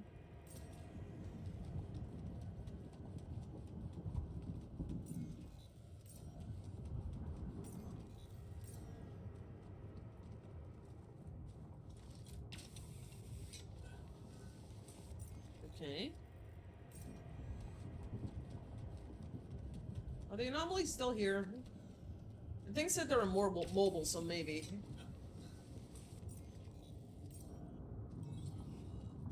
Yep, they're still here.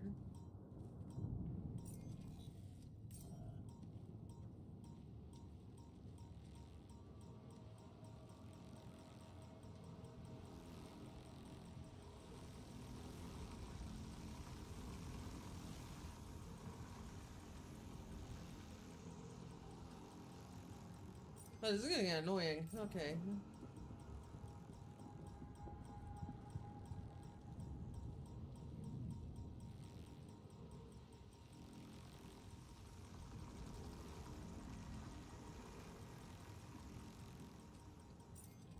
They said they're immortal, so I guess it's fine to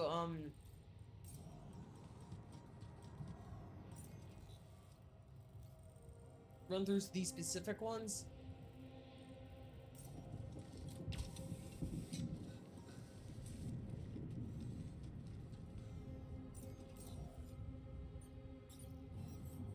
No, not a pylon. I need a mining outpost. There we go. Okay, now we do the pylons. So I go through here. The shortest route is through here, past the organics deposit.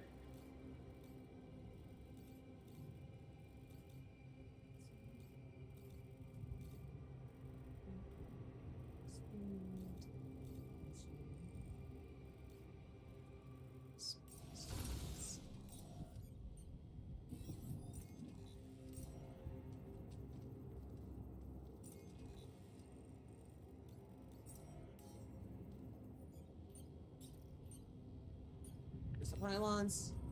Every time I hear the word pylon, I think about how traffic cones are called pylons in Canada. I didn't know that until recently. He do be grappling, yep. Alright, put it here.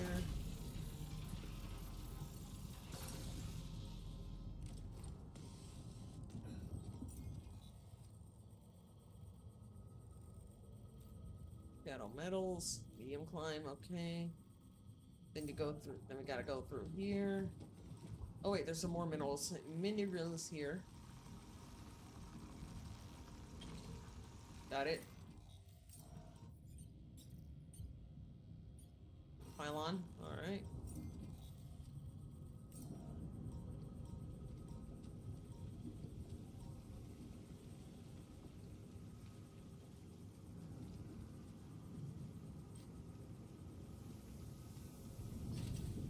There we go.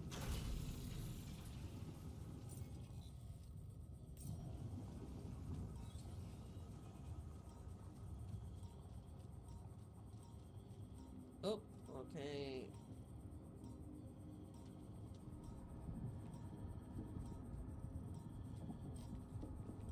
No. There we go. Am we out of pylons? Apparently I am. Fuck. Alright. I could just finish this tomorrow then. At least I have at least I have a proper path through here. And also, I can drill through these rocks.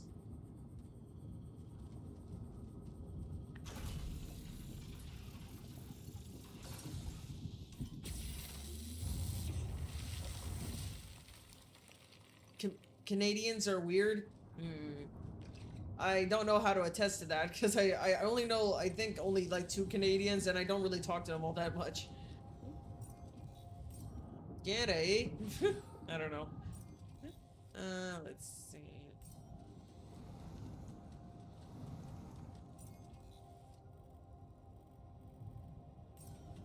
Welcome to Canada, eh?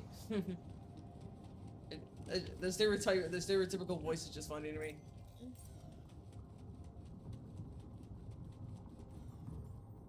Connection scientists are arguing. What? What's going on?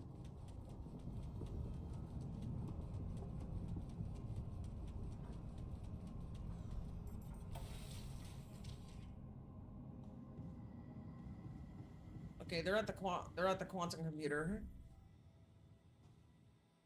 I must say, the research lab is a bit disappointing. You could say that about many modules in our base. You're not wrong. I won't let that stop me. I like the new metals outpost. Good, solid choice. I hope you're being genuine here.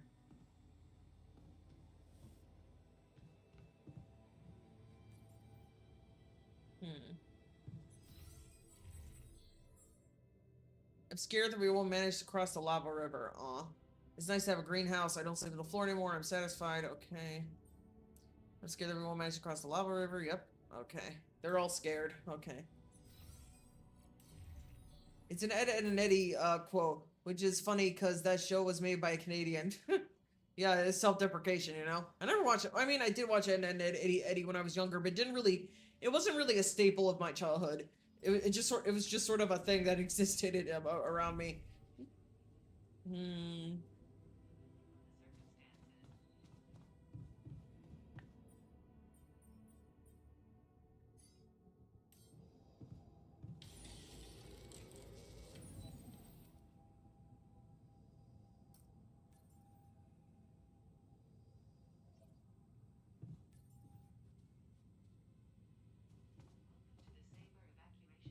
Okay, where's the technician? He's in the dormitory.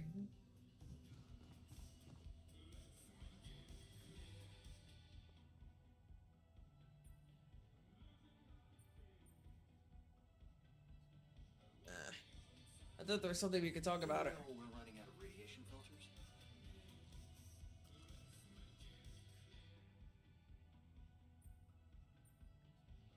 Oh, okay, I gotta make some radiation filters then.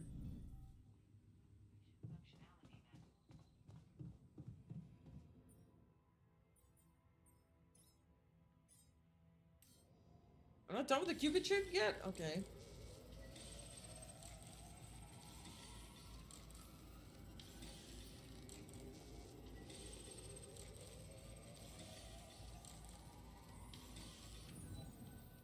Alright, gotta go to bed. And I still need to finish making those pylons. Sun is far away.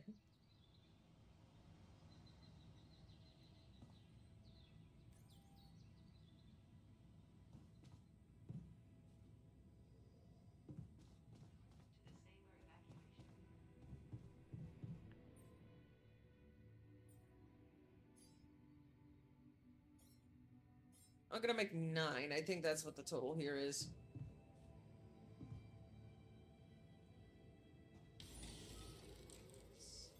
Yeah, I noticed we're missing a few rad filters.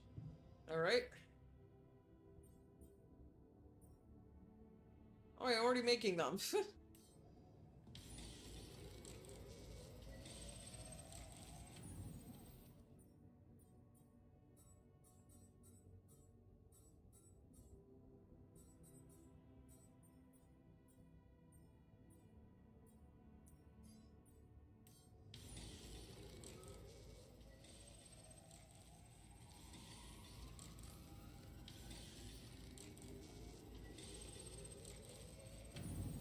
There we go.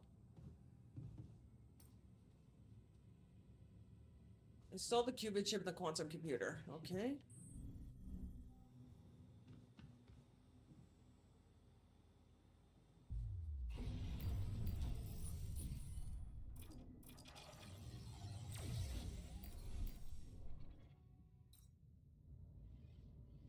What did this do? Can I make the botanist now?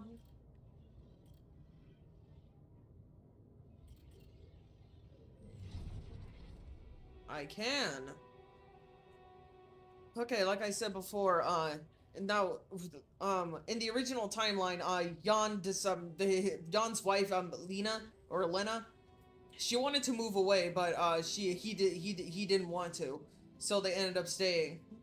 Now, the botanist, he chose to go with Lena to move away with Lena. 31 years old, letting go. Okay, this is it. Where she goes, you follow. Time to let go of your fears and just trust her. Things will work out, as long as you have each other.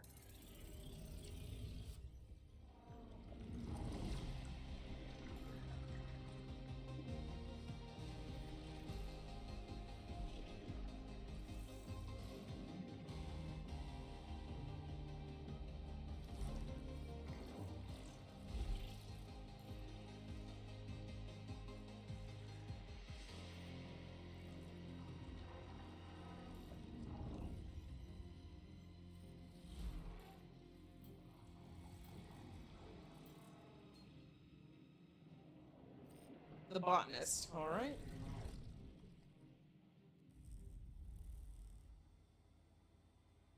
Let's see his life. Let's see his life path.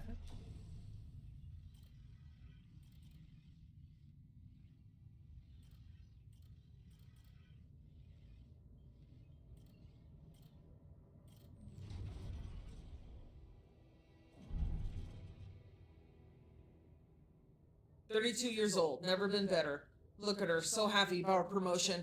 And to partner already. There are things happening for her. Fast. Maybe less for you. You got that job only thanks to her, you know that. But, so what? She's happy. And you're not complaining. Things have never been better between the two of you. Ambition is overrated. 34 years old, trading places. A dolly mission. She wanted to go so much. Put her work in the test in space. But she can't. You'll have to do it for her. You're apprehensive, out of shape, and, well, you'd rather just stay at home. But it's so important to her, and you know you'll do it. You'd do anything to prove your love. 35 years old, Project Dolly. You board the spacecraft with a good feeling. You've got this, and you'll be back in no time. Besides, Lena promised you she'd be in touch every day. What could possibly go wrong? That's a very short life path.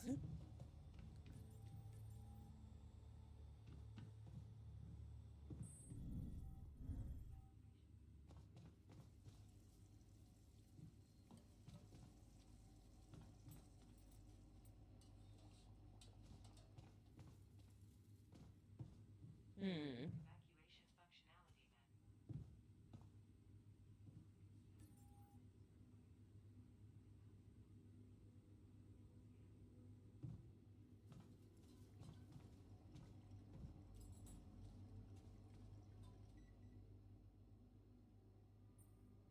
Hey, I found this.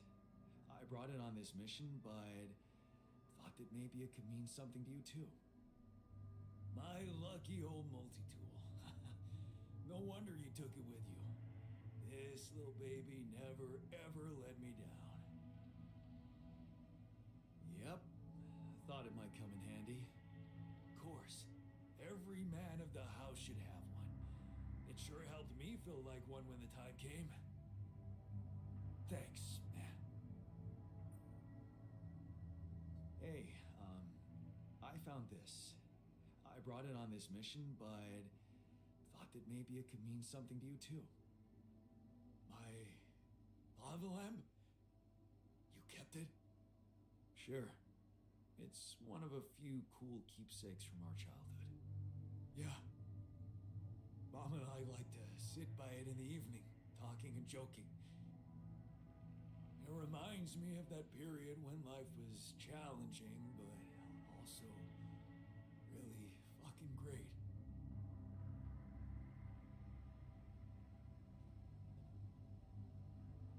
All right. The scientist is in the research lab, of course.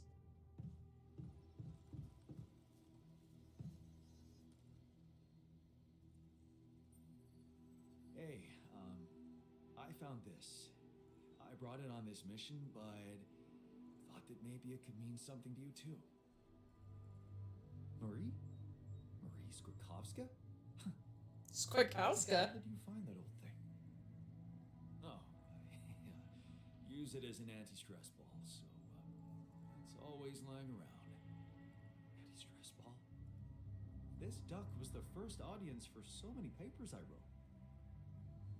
Time for Marie to get back to her proper job. Her proper job. What a dork.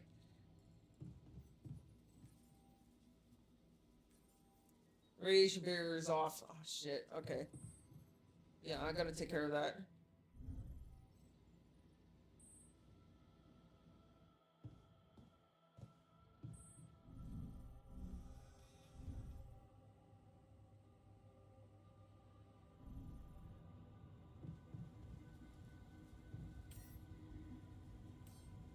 Okay, it should be on now.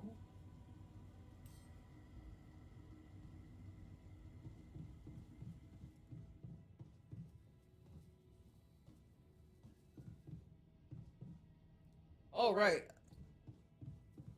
Hope it's not too late.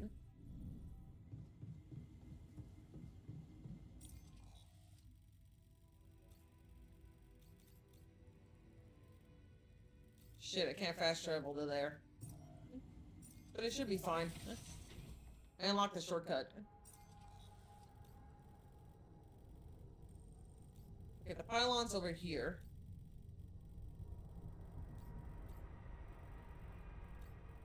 Just need to go around here.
I'm up.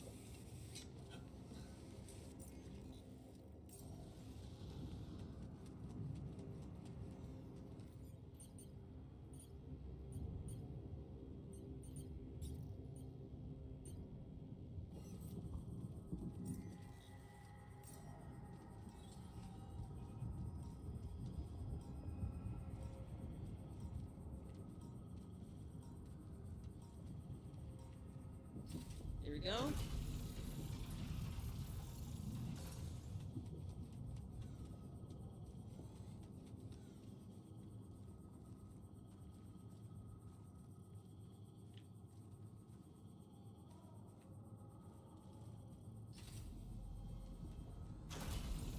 Crawl down.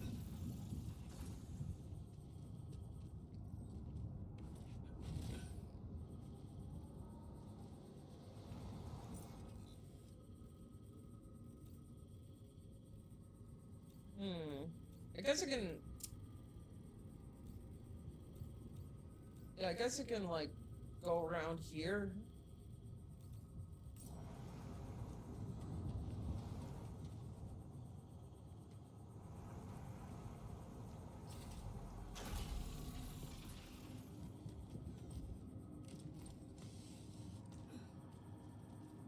Oh, okay. Awesome.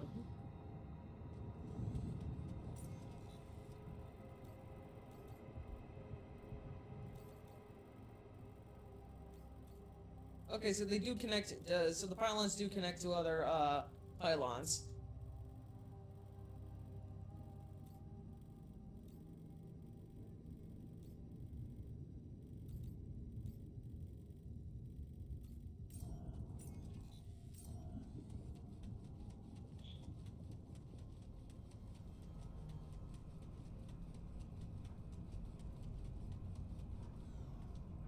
Got 2 more hours.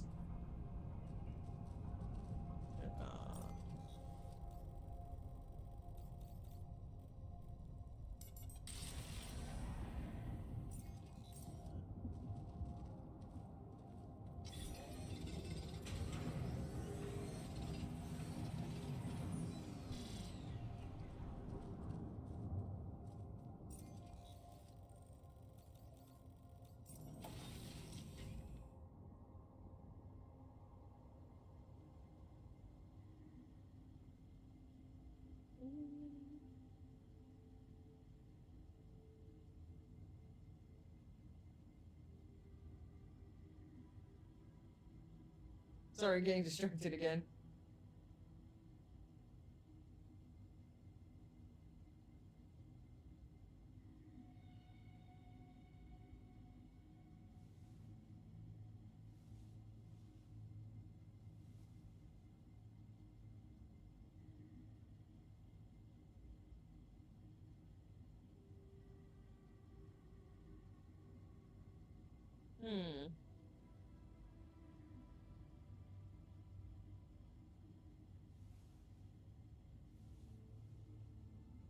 My short attention span, man.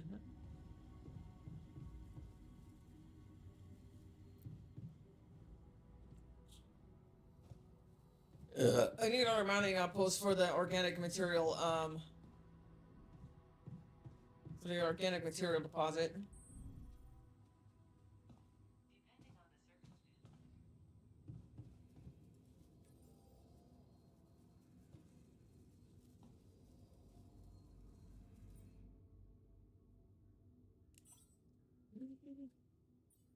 Hub pylon. Unlocks a hub pylon which has much greater range than the standard pylon. Oh. Cheaper climbing, reduces the energy cost for medium and high climbs by 50%. Probes upgrade. The number of scanner probes rises to 8. The connection range between probes is longer.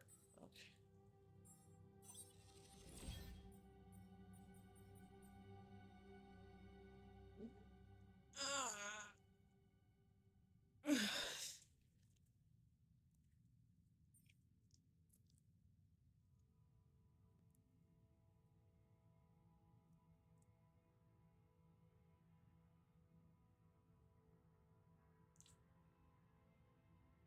I'm sorry, I'm kind of freaking out. I think the people in this the T Fortress 2 swap AU thing, I think they're gonna make one of the scenes I wrote into a short. I'm not sure yet. I have to look into this, but it kind of looks like that's gonna be the case. I sincerely hope that it is. Like I wrote the scene like for fun, and then one of the VAs that's gonna voice Surgeon, who is the scout if you're a medic. He voiced it. It looks like he voiced it based on the name of the. That'd be cool. Yeah, it looks like he voiced it based on the name of the file, and then the spearhead behind the project, like the person in charge of the whole thing, basically said, "Hey, once I rig Surgeon's model, I want to animate it. Can I animate it?" And they said yes. So, oh man, I'm kind of freaking out right now out of excitement.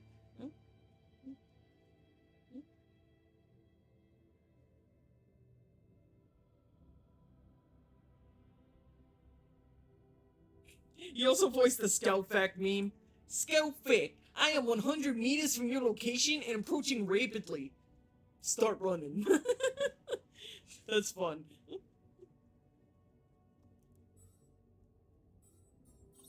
God damn it, I think I have to use the bathroom again. Ooh, base expansion. I was waiting for this one.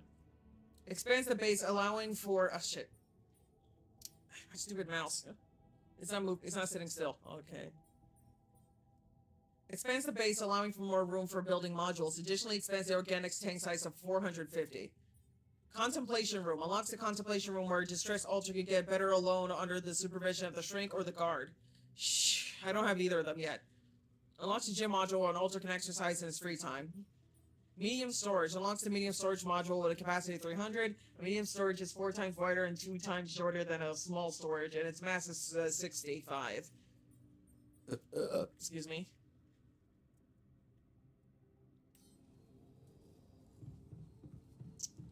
Ah, shit. I really do gotta use the bathroom again. Alright, let me just play this video here. Until I get back. Actually, is the video over? It might be. It's almost over. Makes it to the bridge. I will give Cody credit for this. Solid, and then I love the. All right, I'll be right back. Pointed at us when we were driving. He nailed that 360, and that's Cody's run, just under 4 hours and 17 minutes. I skipped a lot here from Cody struggling as well as just completely floundering and fumbling everything. He hypes himself up as being good at the last level, and at the time he had the world record here. And this is something that covered very well in Rocket's last video that I found super interesting. So Cody cheated to get that world record using something that was impossible to do legitimately at the time, but he held that record for a long time because it was deemed unbeatable due to Cody having this supposedly lucky run, even though it turns out it was cheated. Cody eventually admitted to cheating everything, or not even everything, I think just most things. And this run will just go down in history as I think GDQ's weakest fart. Like, it's not even so cringe that you'd see a lot of viral clips from it. It's 4 hours and 17 minutes of agony. like actual pain and suffering that they just needed to pull the plug on, but they didn't. And now it's led to a rule where they can and will, should something like this ever happen again. Cody Miller's legacy is one of shame, I would say, where not only was he a prolific cheater in the Halo speedrunning community, but he put on, I think, undoubtedly the worst GDQ run to ever be broadcast. So, yeah, I wanted to talk about this a little bit, and I think Frog did an amazing job covering this. I hadn't seen pretty much anything that Frog showcased here. I had only watched bits and pieces of the run throughout the years because I wasn't going to watch all 4 hours of this shit. Like, it's crazy to do that. But luckily, Frog did. And that is so commendable. I really appreciate Frog for making that video. I highly recommend you check out the channel. So yeah, absolute pleasure to finally see just how bad Cody Miller's infamous Halo CE speedrun was. That's about it. See ya.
Hi, Benji. Where's I'll take you out. Where's Oh shit! I forgot I'm back. Yeah, I'm gonna go take the dogs out now. Because if I don't, they will you'll have an accident in the house.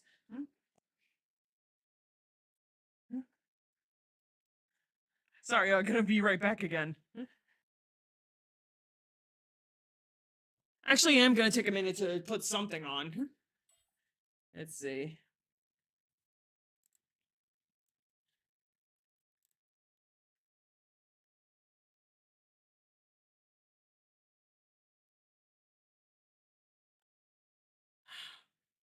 You know what? Let's put something kind of software is what happens when you give someone with a let's massive put something ego trauma a related on. I don't know. microphone and an audience. I'll be right back. Not only does he have some of the worst takes the online gaming community has ever seen. Oh shit, now this is actually really dumb. It's used car salesman garbage. This is shit. It's shit. Not only do I not want to back this, I'm gonna actively tell people not to. He also seems deathly allergic to taking accountability. He wants me to sit down, grovel on my knees and be like, I'm so sorry, Mr. Yamato. It was all my fault, the mage. Even Dr. K, a professional psychiatrist, failed to make him realize his own arrogance. I think sometimes the things that I talk about in regards to those types of things is misconstrued as arrogance or boasting, when in reality I'm just trying to give context. So that is the problem right there. So I want you to listen to this phrase. This gets misconstrued as arrogance, but in reality, it's this. Yeah. That is the most arrogant statement on the planet, bro. Like, tell me I'm wrong. Okay, I don't see it that way, but alright. And the moment the internet saw his true colors, it was all downhill from there. Even then, the one thing he still had going for him was his technical prowess as an expert game developer and an elite hacker. It was a lot. So after that, I ended up going to work for the United States Department of Energy because I'm a hacker, offensive security guy, and I hacked power plants for the federal government. And then I quit, and now I make video games on the internet. I've been doing this for a couple of years now. Well, as it turns out, much of what he claimed might have either been a flat-out lie, or at best, an over-the-top exaggeration.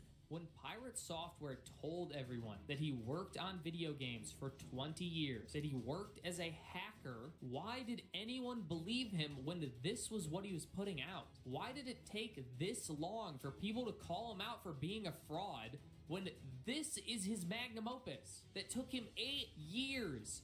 8 years of perfecting your craft for something a middle schooler could make. This isn't the work of a professional. This isn't even the work of an amateur. It's pathetic. Hi, I'm the Internet Anarchist. I create weekly YouTube documentaries, and today we're revisiting the man who's currently going through one of the most spectacular downfalls in YouTube history, Pirate Software. How everything is built over the years is unraveling right in front of his eyes, and it's only getting worse with each passing day. Since, while being supremely arrogant is bad enough, Pirate Software might even get in legal trouble for defrauding his audience. Now, I've already made a video going over the major controversy that initiated his downfall, but if you haven't watched that video yet or need a refresher, here's a quick recap to get you up to speed. Pirate Software, aka Jason Thor Hall, is an ex-Blizzard employee who, after allegedly working for the US government as a hacker for a bit, decided to develop his own video game in 2017 called Heartbound. He also started streaming his game progress on Twitch and uploading clips from those streams on YouTube Shorts. These shorts blew up big time, allowing him to gain millions of new subscribers on YouTube, over 80,000 paid subs on Twitch, and even break the Twitch hype train record 4 different times. But then 2025 rolled around, and Thor managed to destroy the goodwill the internet once had for him.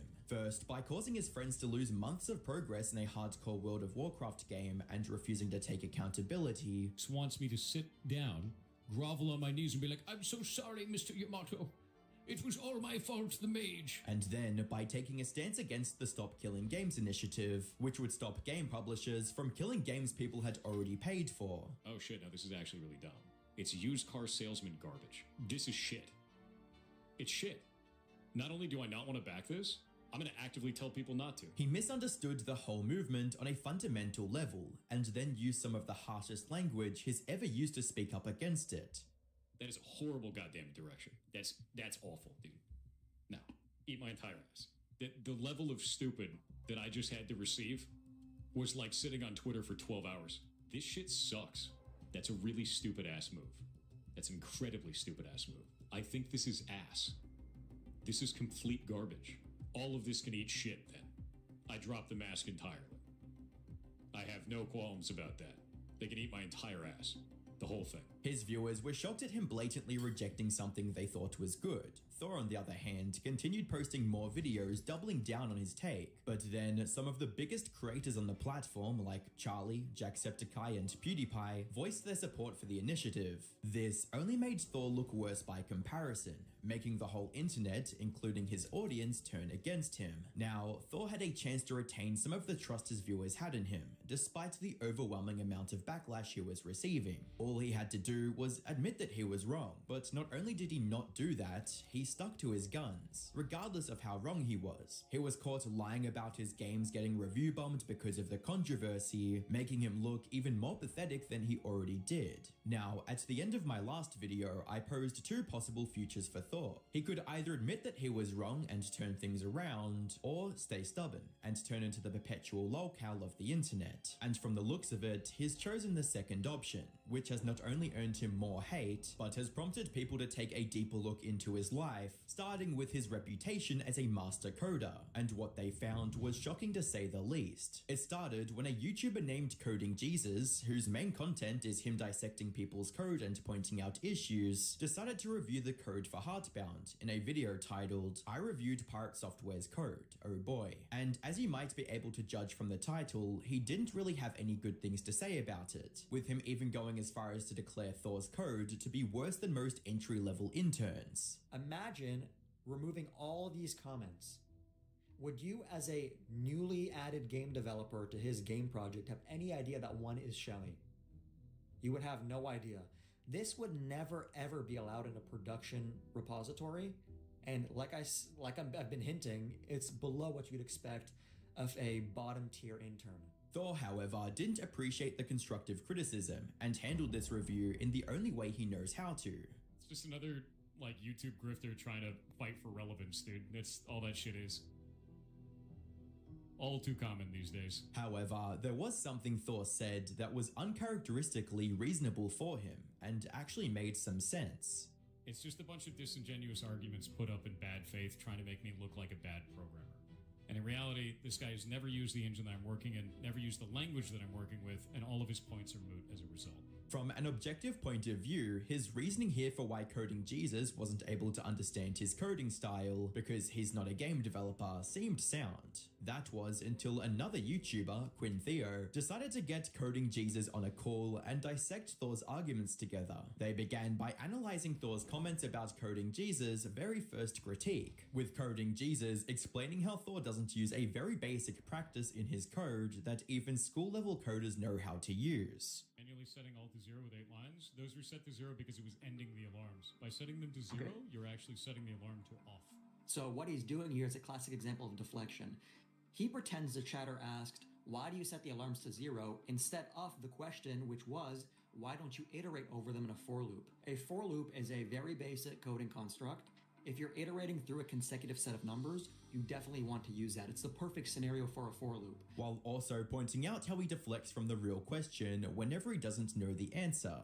But he pretends that he didn't understand the question, and then tries to answer something else. And in case you're not familiar with programming, a commenter summed up Thor's flawed approach perfectly, stating, "He is literally doing the equivalent of writing 2 plus 2 plus 2 plus 2 plus 2 plus 2 instead of writing 2 times 25. But that was just the tip of the iceberg, because while someone might argue that he simply misunderstood the criticism instead of purposefully deflecting it, that doesn't explain why he kept doing the same thing over and over again. SpriteSpark is not a magic number. It's a direct reference to an asset file called SpriteSpark. This is how GameMaker allows you to link sprites and other assets. When you want to use a sprite, sound, or other object, you call it by name. This is disingenuous at best and an obfuscation tactic at worst, because as you can see here, there's a lot of numbers here. It's very obvious when I'm talking about a magic number, I'm talking about things like 1, 0, 15, 270, 360. I'm not talking about what my mouse just happens to be highlighting, which is SPR Spark. Almost as if it's a core part of the tactic he uses to sound more knowledgeable than he actually is. He has this repeating theme where somebody gives him a question, and then he pivots to something that somebody didn't even ask or address to try to get out of that question. Something that becomes abruptly clear when he does address criticism directly and ends up being objectively wrong about everything he's saying. Data types are not defined in GameMaker. You cannot define a Boolean. You can use 0, 1, or true, false at will. It doesn't do anything. None of this matters in this language. The Boolean and the data types. Okay. So I'd like to interpret this in two ways, because what he could have been saying here when he says data types are not defined is that you can't create your own custom data types, which is indeed wrong. You can create structures in GameMaker. It's in the documentation, search up structs and constructors. But maybe he wasn't referring to structs, maybe he was referring to booleans, which also just isn't true. What's worse is that he could have easily avoided looking like a fool. All he had to do was actually read about the programming language he claims to be an expert at. He makes the claim that you can't define a boolean in GameMaker because GameMaker itself doesn't have a native boolean type in its scripting language. In other words, it interprets reals as booleans. Now, to reconcile the fact that he used a boolean in his code with what he said, I decided to do what any developer would do, and that is I consulted the documentation. So if you go to data types in GameMaker, oh, look at that. You are also provided with constants, true and false, which can always be used in your code to prevent any issues, should the native Boolean type be defined later. This can either be interpreted as Thor being incredibly lazy or just simply not knowing Booleans exist in the language he's using. Either way, it calls into question every claim Thor has ever made about his coding skills to this point. As a comment on YouTube eloquently puts it, "Someone please take the shovel away from Pirate Software. This man won't stop digging a hole for himself." But what's most concerning is Thor's inability to take any kind of criticism, even when it's valid. He's set up a wall of denial in front of him and just disregards anyone that doesn't agree with him. That said, this next issue isn't something he can simply ignore, since he might even end up in court because of it. The bombshell dropped on July 5th, 2025, when a Twitter user by the name of Guy made a wild accusation against Thor, stating, "Pirate Software accidentally revealed his DMs with Kronos during the April 1st Twitch Giga Train, showing that they were boosting it to themselves. This is why the stream is unavailable to watch." The Giga Train he's talking about here is actually the record-breaking Twitch hype train Thor was able to reach on April 1st, 2024. A hype train, for those who don't know, is a Twitch feature that gets activated when a streamer starts receiving a lot of donations or gifted subs in a very short span of time. It then continues leveling up if the donations keep coming in, and the more a hype train progresses, the more rewards the donors unlock, including special emojis and gifts that they can use, incentivizing them to keep spending their money. As we mentioned earlier, Thor had already broken multiple hype train records before. However, all of them paled in comparison to the hype train on April 1st, 2024, as it managed to reach past level 105.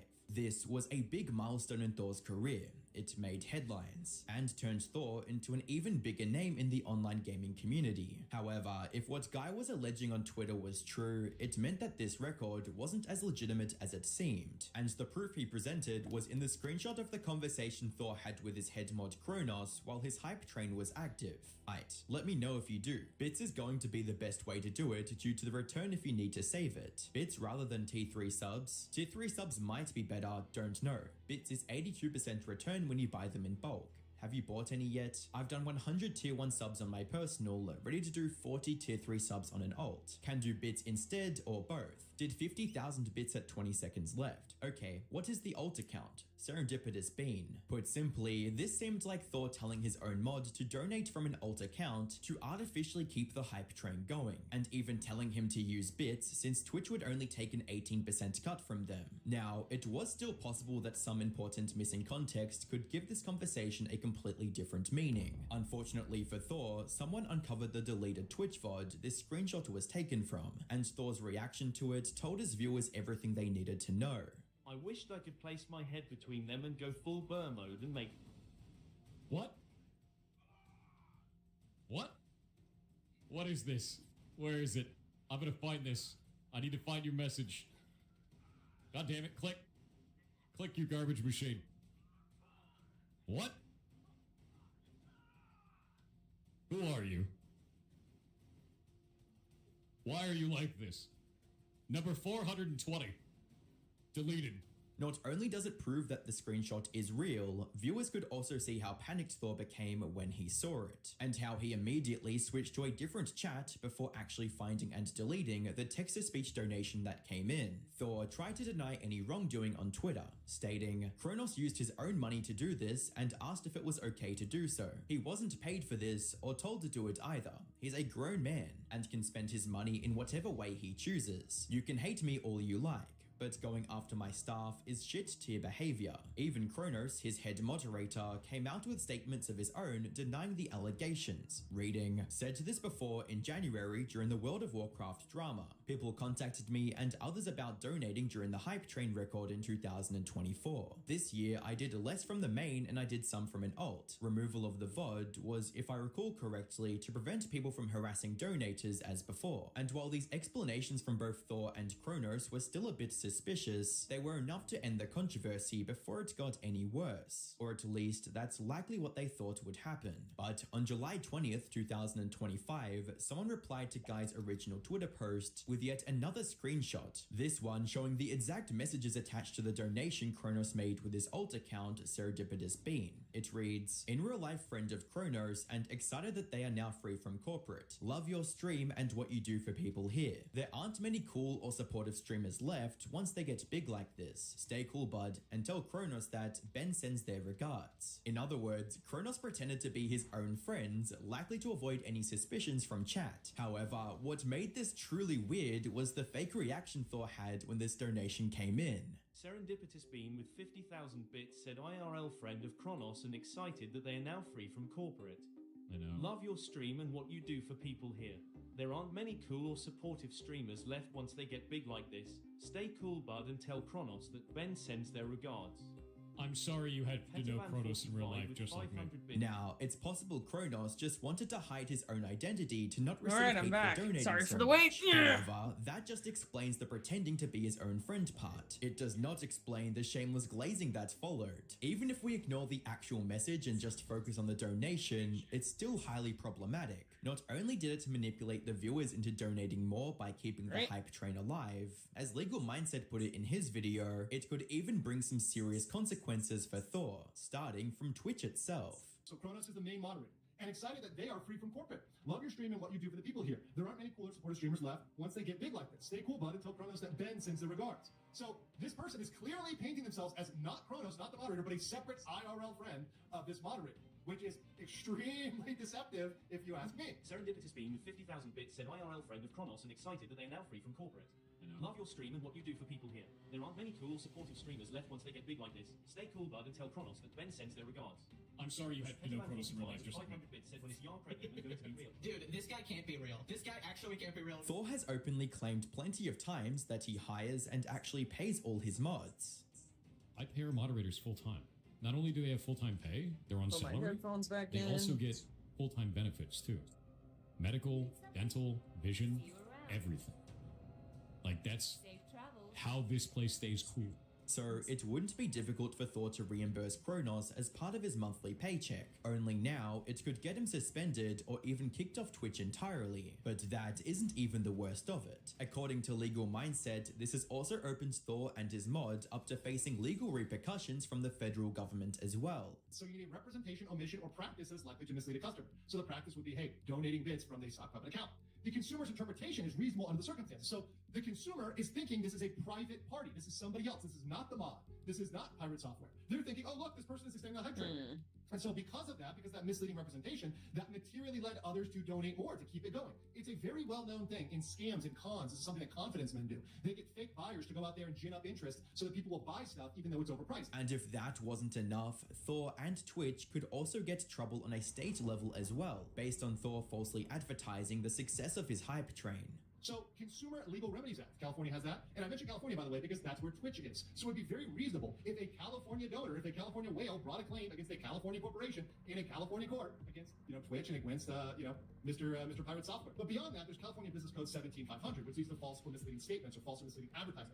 And this could be perceived as, hey, falsely advertising that you're number one on the hype train, that you're this hype train leader, that you're this person that needs to be donated to keep this thing going to reach all these levels, when really most of those levels, or maybe a lot of those levels, some of those levels, were just artificially inflated by either Pirate Software's mod or these sock puppet accounts. I mean, who knows? We don't really have a full track on that.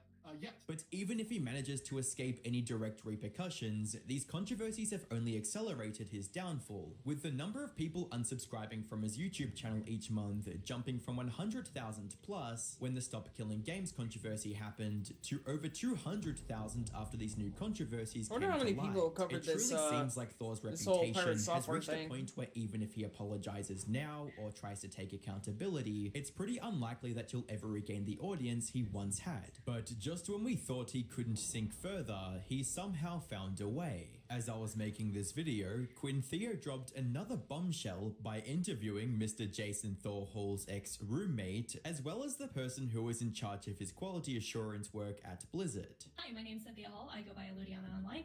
I am a lifelong artisan cosplayer. I worked for 5 years at Blizzard and then 8 years at Twitch. And I happen to work with Pirate Software at Blizzard as his wrangler on Diablo 3. And what she had to say about Thor was shocking, but not all surprising at this point. According to Cynthia, Jason was straight up bad at his job. He would constantly slack off and browse Reddit all day, What is it, and Benji? even when he did work, Cynthia I just often took had you to come in outside. and correct his mistakes. So we're talking dealing with all the spawns in the game, all the boss testing, having to do all the smoke tests whenever there were new builds. That's end to end. Make a character run through to skeleton king kill. Like that's just testing the builds.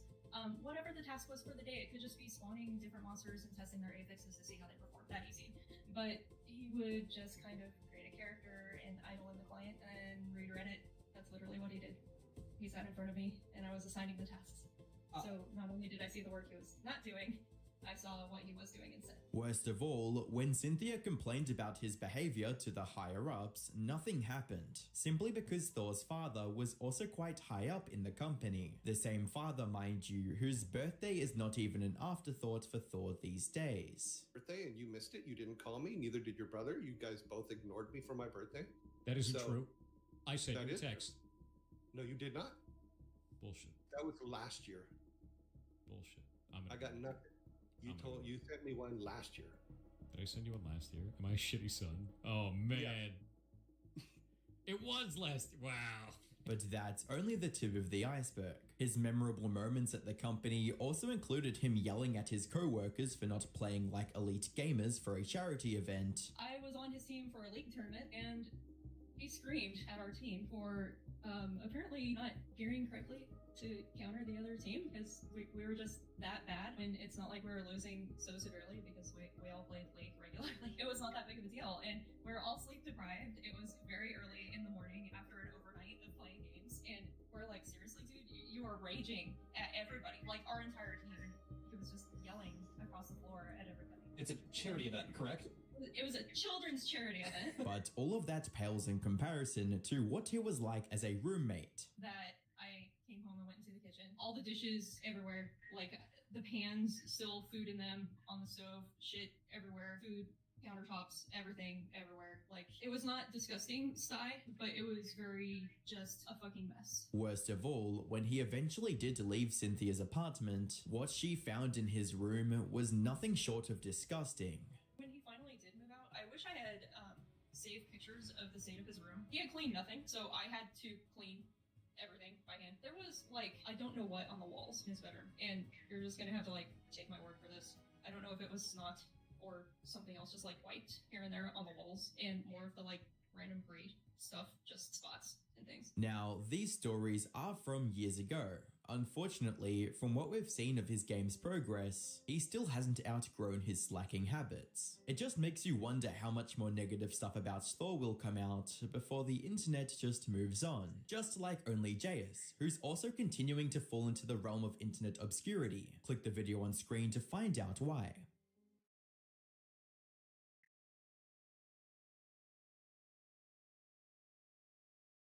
All right.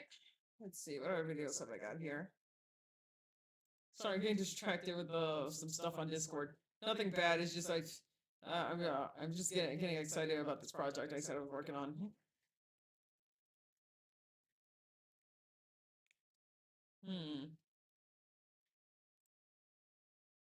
I learned about an extremely degenerate cop today that had a video surface with his behavior That's probably more embarrassing to the department than that cop that started going like G.I. Joe mode and just mag dumping after an acorn fell on his squad car. Officer Anthony Hare of the San Diego Pussy Department found himself in hot water after he was caught red-handed in the back seat with a female arrestee after she said she was down to fuck. So one can infer from the context here that they weren't back there playing any Magic the Gathering. They weren't having themselves a commander night. There was sin and semen that contaminated the vehicle. He laid down more than justice that night. He's since resigned, but you can scrub away the cum, but you can't scrub the video footage because it has surfaced. Not of him actually, doing the dirty deeds here, but of him being caught because he locked himself in the back seat and thus needed assistance. And speaking of assistance, I bet you need help drinking beverages in a better way. That's what this Moist GamerSupps Waifu Collab Cup is all about. It's still available for about 1 more week, so go ahead and get this puppy right now. It's the finest goblet you'll ever drink out of. I'll put a link to it in the description. But anyway, let me go ahead and show you the video here as we go over the more particular elements of the case. So there was an officer in San Diego. Here, I'll just play the video. You don't even need to read the breakdown. I'll just show you the video real quick.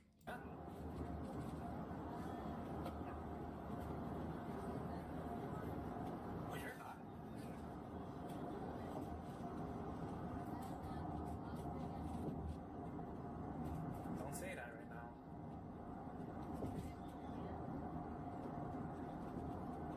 No, I said don't say that right now because everything's being recorded right now. So this opened my eyes to a problem that I talked about a lot. That cops have full control over when they can stop recording something. So he mentions right there, this woman's like, I'm super down to fuck. And Anthony, he's pitching a tent. He's like, oh. And he's like, wait, don't say anything because this is still recording right now. He hasn't had a chance to turn it off. But he does. He does get that chance. What's going on?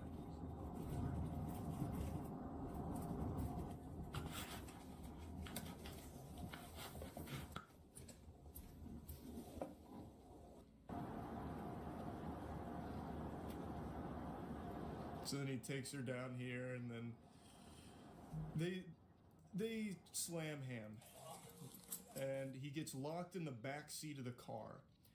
So he pulls over here. He and this woman, they do the hanky-panky in the back seat of the police cruiser, and Goober's stuck.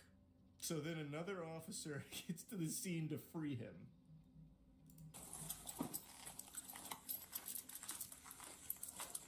In front of a house. Yeah, that was another thing. The place he pulls in front of is just a fucking house. Like, imagine, like, you see the police car pull up, you're like, oh god, what's happening out here? And then you see this officer fucking in the back seat of the car here.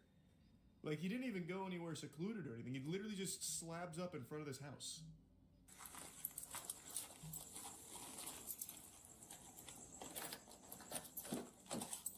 Alright, let's get back to the game.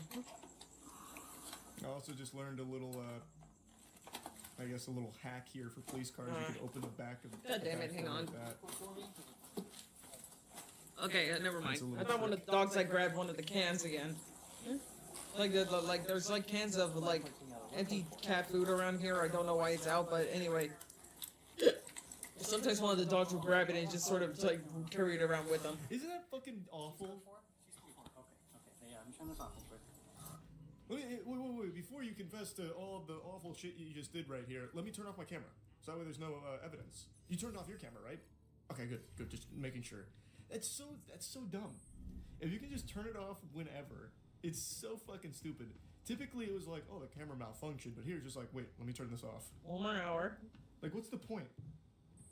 No, he got fired. Or resigned or whatever. We don't get the basic. His claim is that he was just checking on her and that everything went wrong. You can see him like saying like everything just went wrong. I was being such a We would die as the hottest dudes in the universe. Is this a joke to you? Our lives are at stake. Let's get back to work. Come on, man. I just wanted to lighten the mood a bit before we get fried. What are Hmm.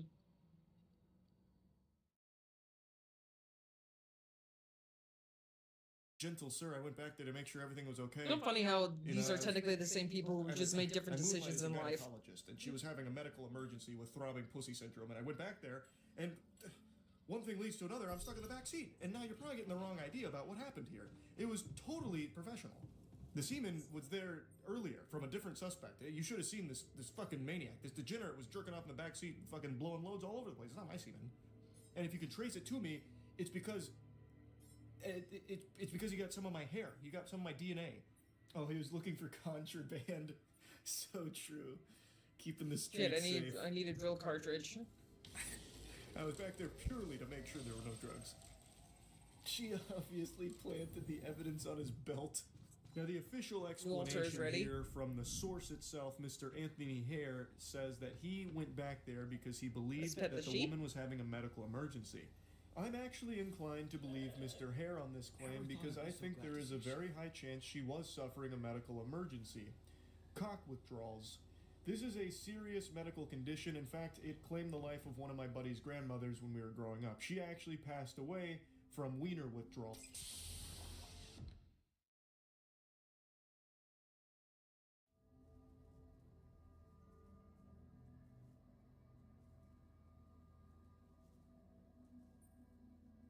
Hey man, can you hear me? Where am I? What is this?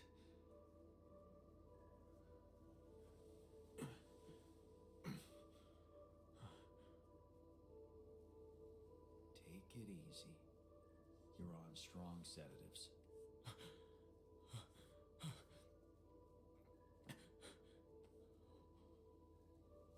What the hell? I mean, I'm listening. Hello to you. You're confused. That's fine. I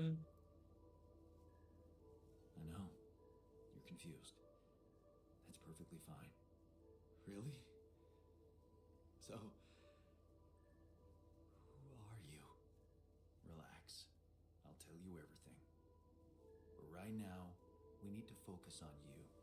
Just to make sure you're alright. Can you answer a few questions for me? Okay. Do you remember who you are? I'm Jan Dolsky. Good. And what is your role on this mission, Jan? I'm a botanist. So, wait, this is it? The mission? Did we land? Things went sideways. Yes, we're safe. I'm afraid things went sideways during the landing. Everyone died. Except for me. You. What about me? Are you... Are you real?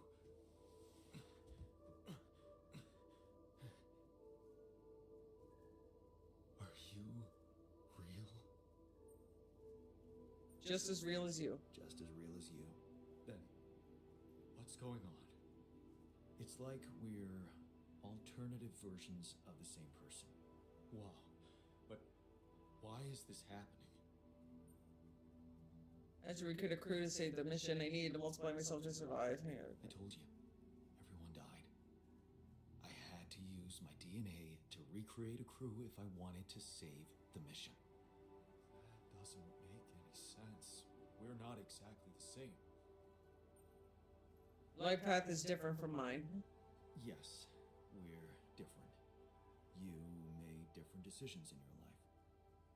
I'm not sure I understand. You know what? I think you should just rest a little and read the mission logs. You'll find all the answers there. Sure. Yeah, mission logs. Why not? Hey, wait. If all this is... If I am... I mean... What about my wife? Where is she? I need to know. She's on Earth, and we need to figure out how to get there. She's not exactly your wife. She's perfectly fine and waiting for you. She's on Earth, and we need to figure out how to get there. Okay, Okay, what do you want from me? Need all the help we can get. Someone to run the greenhouse, prep the food, so on. Trust me, you'll have a lot to do. I'm not sure I'm ready to work just like that. Right. Like I said, rest, go through the logs, meet the rest of the crew, and let's talk again in a while. Yeah, I'll see you around.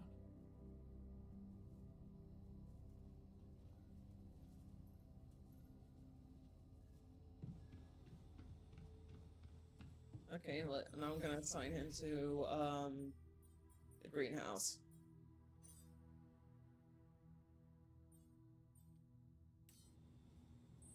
Time to go to bed.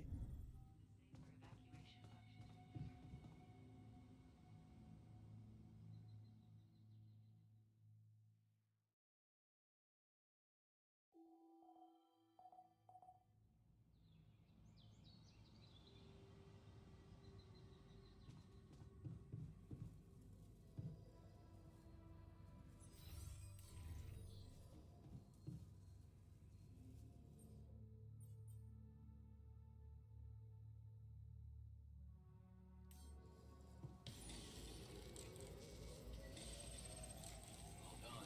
Should I take care of this now? There's nothing more to do here. Should I move there?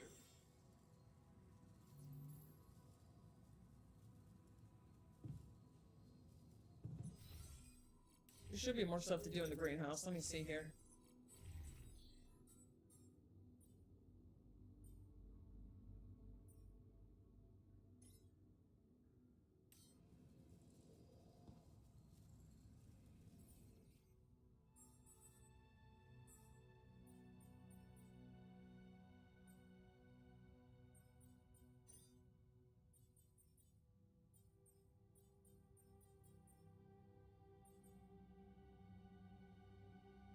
Okay, so the refiners on the metal outpost, the technicians in the minerals outpost.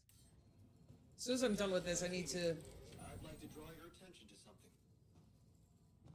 Once I'm done with this, I have to make the organic minerals outpost, organic materials outpost.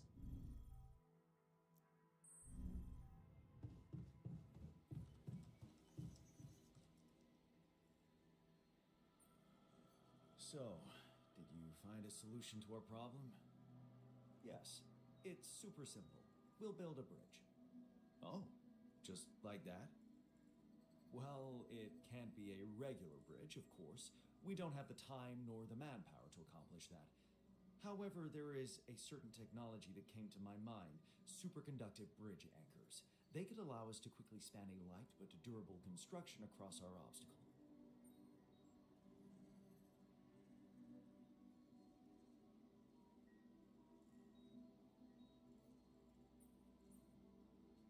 Doesn't sound super simple to me. Don't you worry your pretty head about it. Remember, you have me on board. There is one small thing, though. Oh, here we go. Cut out the sarcasm. It's not my fault this excursion was prepared by a dilettante. Blueprints for the anchors should be standard equipage for every mission since Project Versant went live. But not on this one. They should fire the logistician, if there ever was one.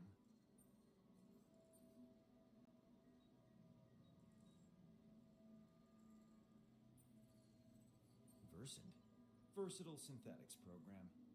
One of my undergraduate students went to work for them. Had some impressive achievements, including designing bridge anchors for heavy exploration equipment. You'd think it would be obvious, but no.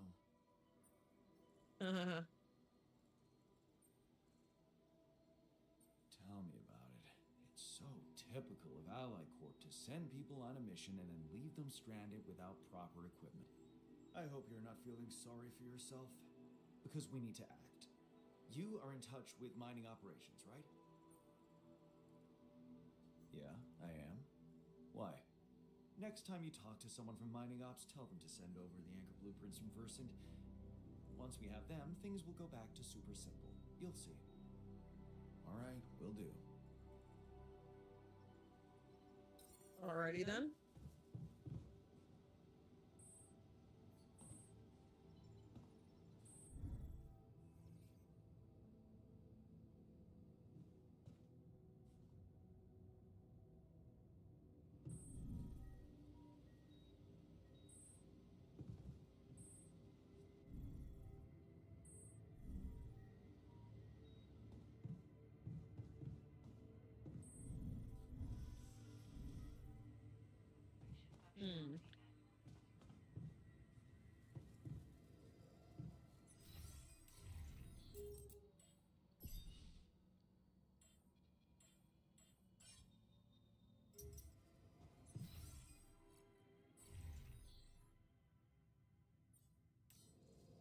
Oh yeah, I said I was gonna work on the workshop again.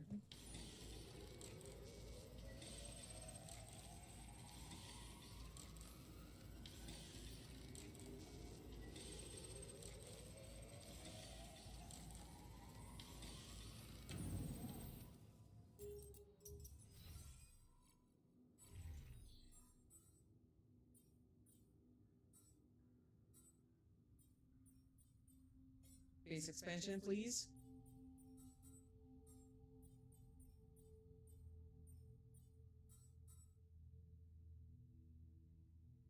The hub pylons will help too.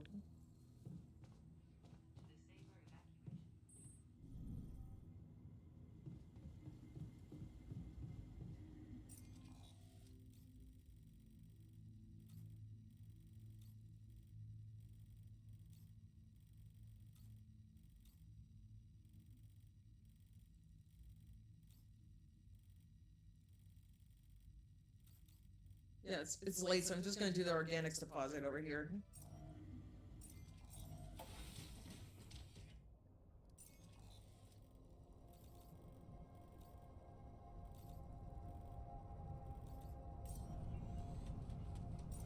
And my theory is right, I shouldn't have to make another pylon.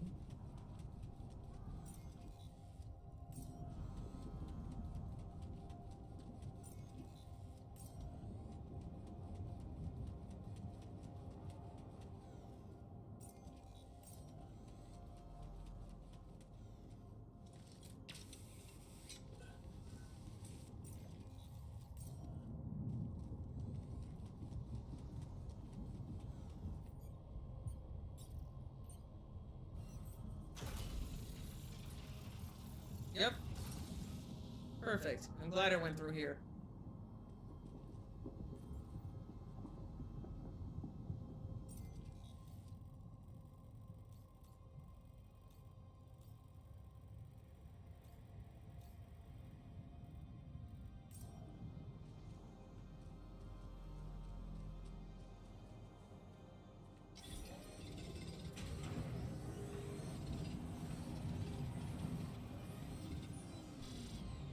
Alright, gotta head back.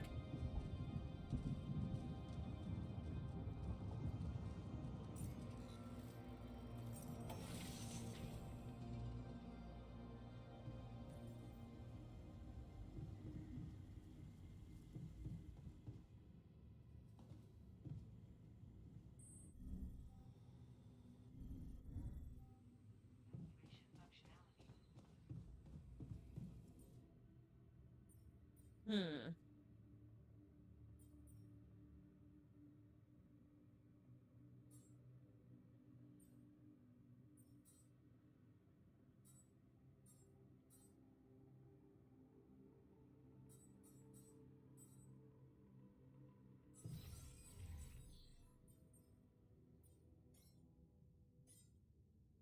Yeah, I'm gonna need these drill cartridges.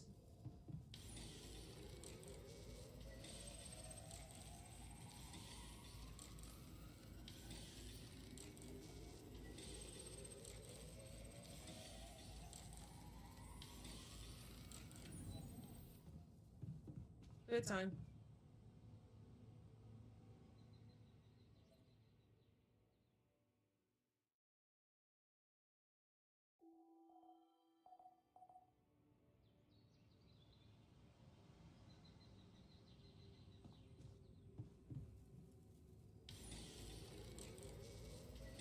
That filter supply is shrinking, dude.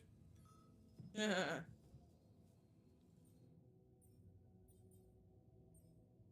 I need more organic material. Alright, got the drills.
What did the scientist say I have to do?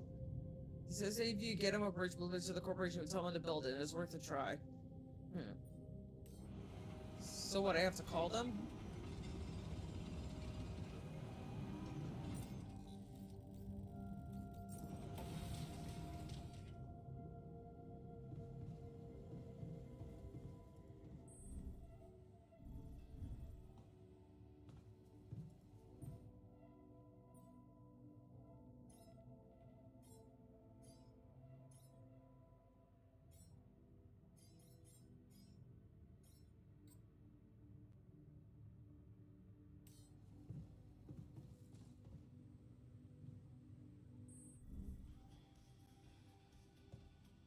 There's one for every outpost apparently going on. I guess I'm on kitchen duty.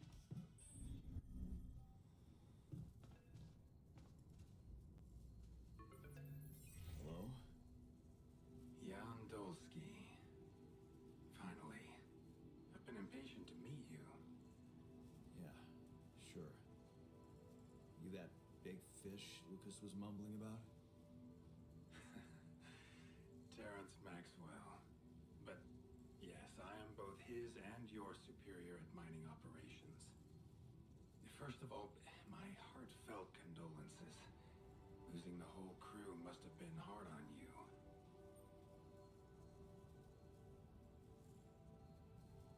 Hang on, I'm getting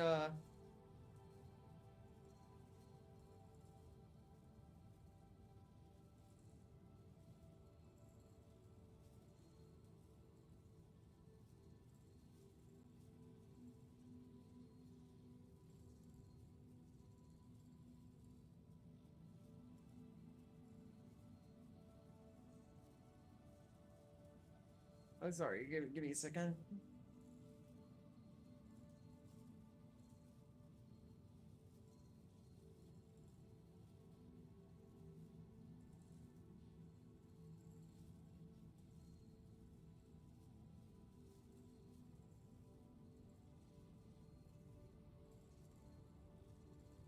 First of all, my heartfelt condolences. Losing the whole crew must have been hard on you. Yeah. Still can't get over it. Their families have been informed. They're grief-stricken, as you can imagine. But the deaths of their loved ones will go down in history as part of a pioneering discovery. Your discovery. So, do people know I found rupidium? We're keeping the news within a very limited circle. It's only wise for the time being.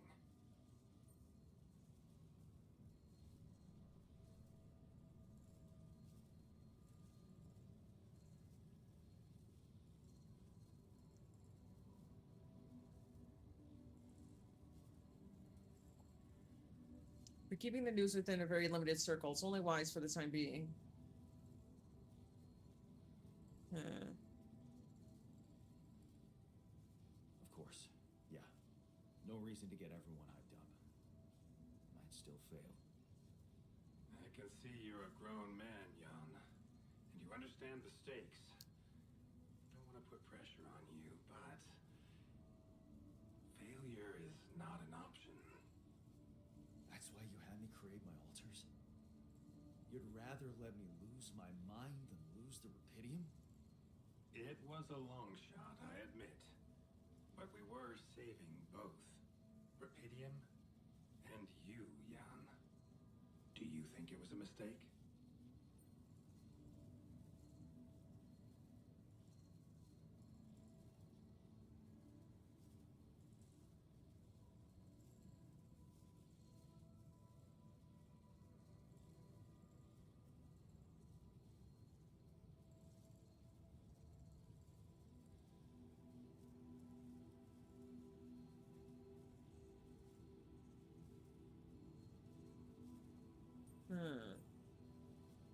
I have mixed feelings. Yeah, let's go this.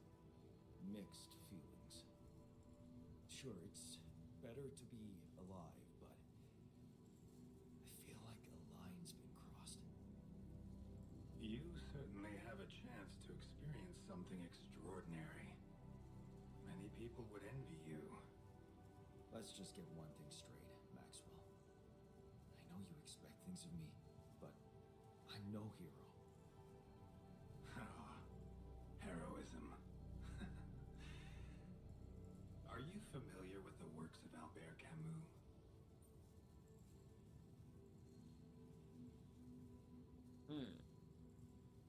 Albert Camus? No. Albert who? The great writer and philosopher. Camus believed heroism was easy, accessible. For him, it was living a normal man's life that was a true challenge. Being decent. Doing the right thing.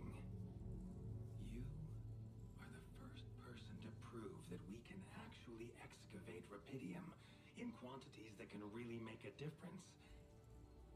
A dream the biggest corporations have been chasing for over a decade now. Constantly failing. You say you're not a hero? Well, maybe I don't need you to be one. Maybe you should just carry on being a decent man, Jan Dolsky. Well, that doesn't sound so bad. Thanks. Of course, I would lie to you if I said your work is done. You've probably noticed how different rupidium looks in reality than on the training materials they showed you. Why is that? It changes form constantly. Its chemical structure is so volatile that it is almost impossible to capture two particles in the same state. A fleeting substance. Spectacular. But also very unstable.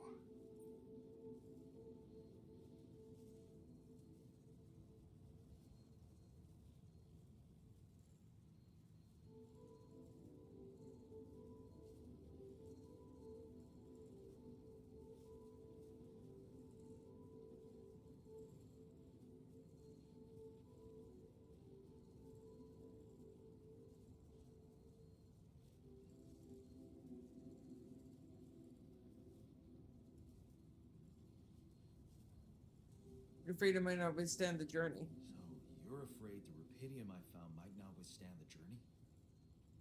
I know it won't. That's why we came up with a special container for it. An ark. You mean like a box? A hermetic module dedicated specifically to storing and transporting rupidium. We have blueprints for it. Lucas should send the necessary data over to you by the time we finish talking. Constructing a rupidium ark should be your primary focus now.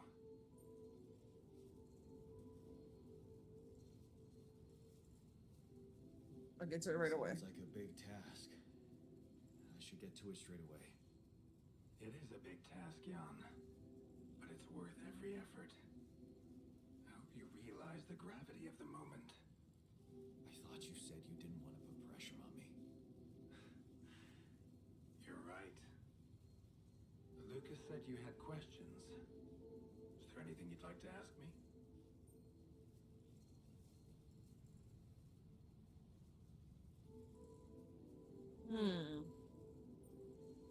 The branching. Branching procedure. There's a story there. Tell me.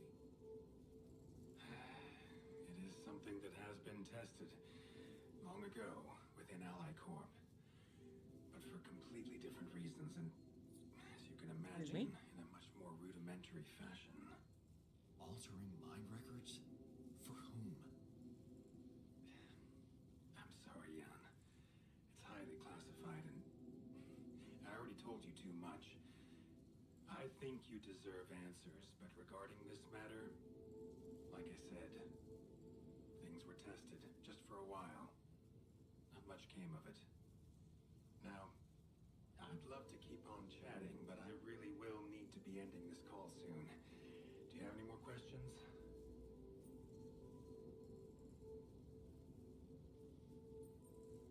What will happen to my alters when we get back? I don't know. Yet. I don't need to tell you this is unprecedented. There are no good practices here, but I know one thing. You can trust me and Lucas completely. But if anyone else contacts you, it's absolutely vital you don't tell them anything about the existence of the altars. What? Why? You know very well why, Jan. The law has been violated. I thought Lucas said the branching was authorized. You haven't been listening. There are no procedures for this sort of situation.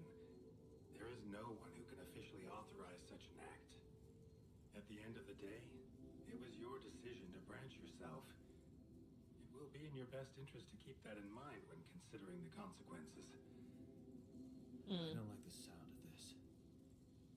And we will come back to it later, I'm sure. Right now, I'll have to leave you shortly. Is there anything else?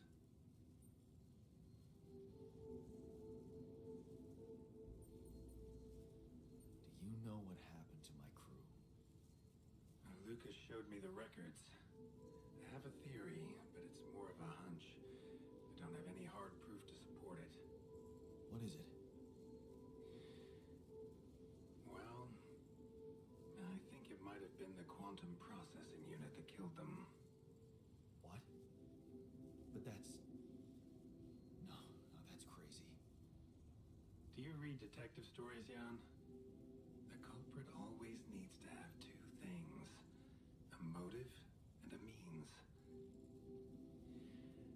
Well, it certainly had a means to do it. But why? Like I said, it's just a hunch. I'm afraid I won't have much more time for now, Jan. Do you have any other questions? No. I'm good. Rapidium Arc, Jan. That's what you should focus on right now. Your secret is safe with me and Lucas. Once you come back with a remedy for Earth's ailments, nobody will think of punishing you for how you got it. Remember, just do the right thing. Now, I really have to go, but it was a pleasure talking to you, and we will talk more, I promise. Until then. Alrighty then. Build the Rapidium Arc.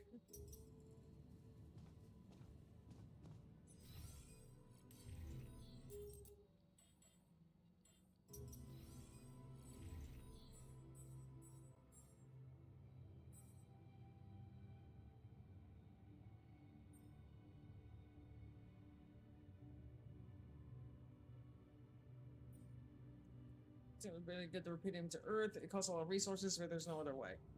Alright.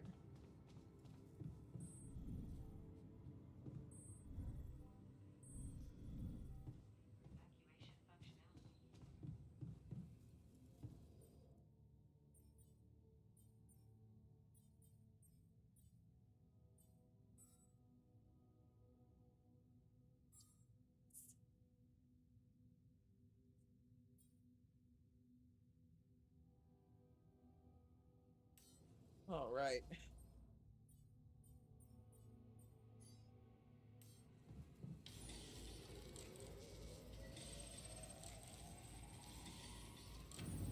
There we go.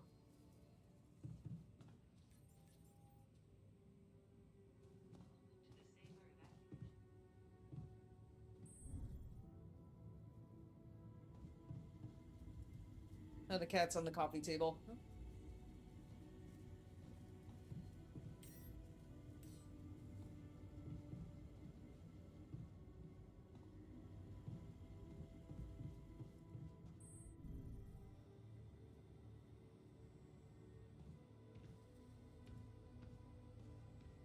Say hi to she.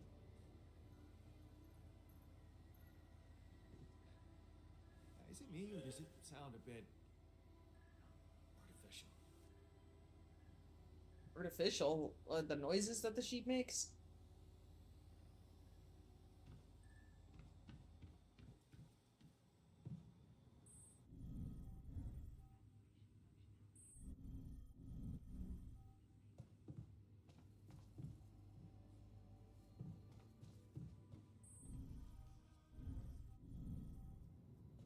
I'm gonna see if I can, like, make more outposts outside.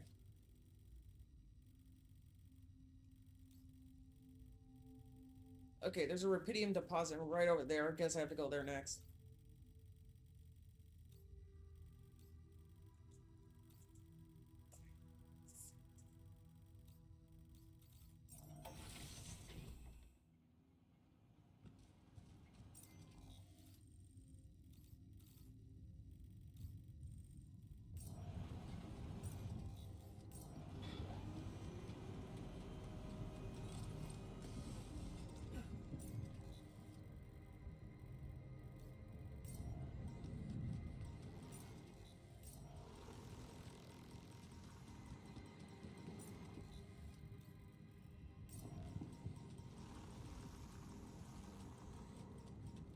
Okay.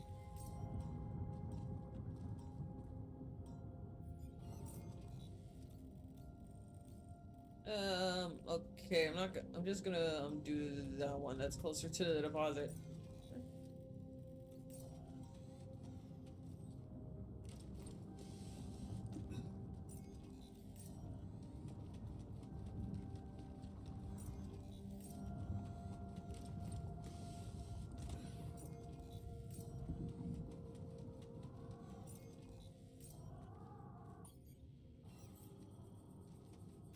Oh, I have more drills than just the one. Okay.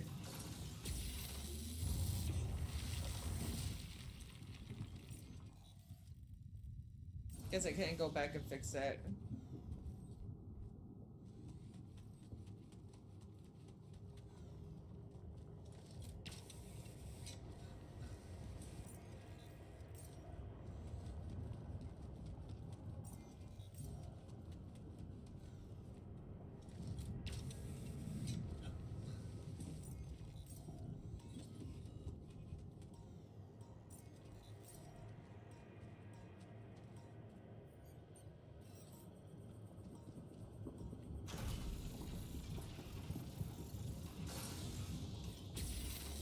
Drill it through. Alright.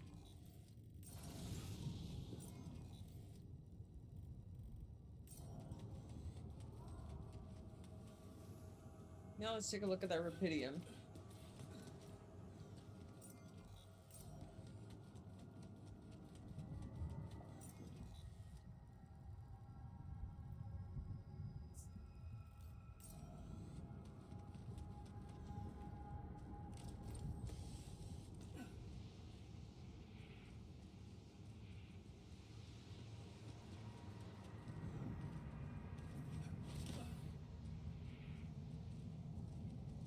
Got the rupidium deposit, so I guess that means I can like scan it.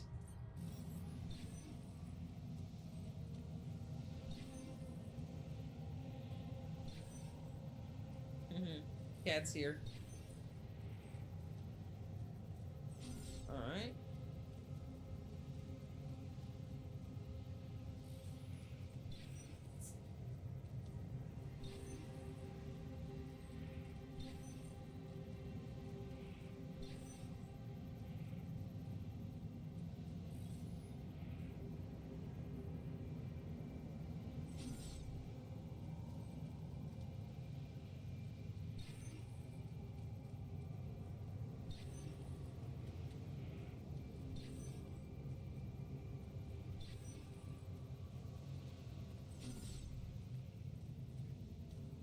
It's hard to find this one.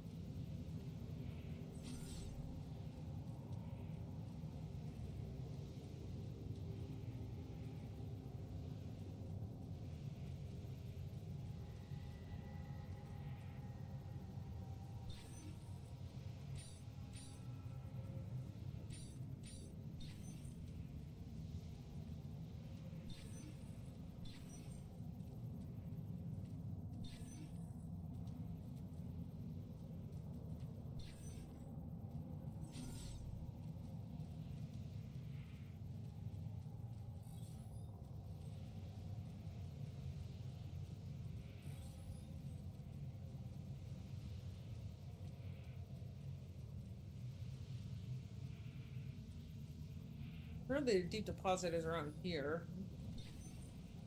Assuming I'm taking this at face value.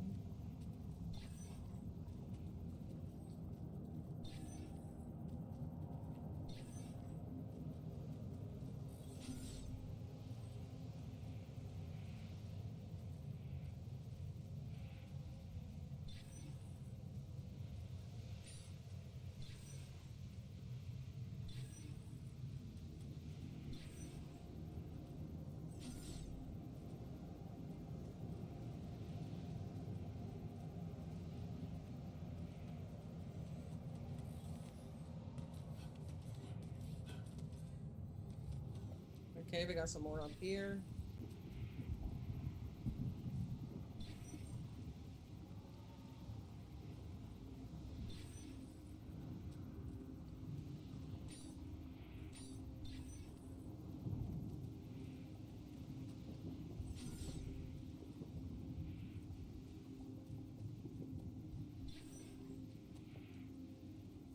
I'll put this video on. If left unattended, the symptoms can be severe and even life-threatening. So Mr. Hare was just following his code to the letter. Protect and serve. Penis. And he didn't want to do it. Brother is a hero. He shouldn't be forced to resign over a misunderstanding. He should have been given the key to the city, I'd say. This whole thing is a classic example of it's not what it looks like, you know? He did what he had to do in the moment. And then, you know, if we go back to the explanation, it all makes perfect sense.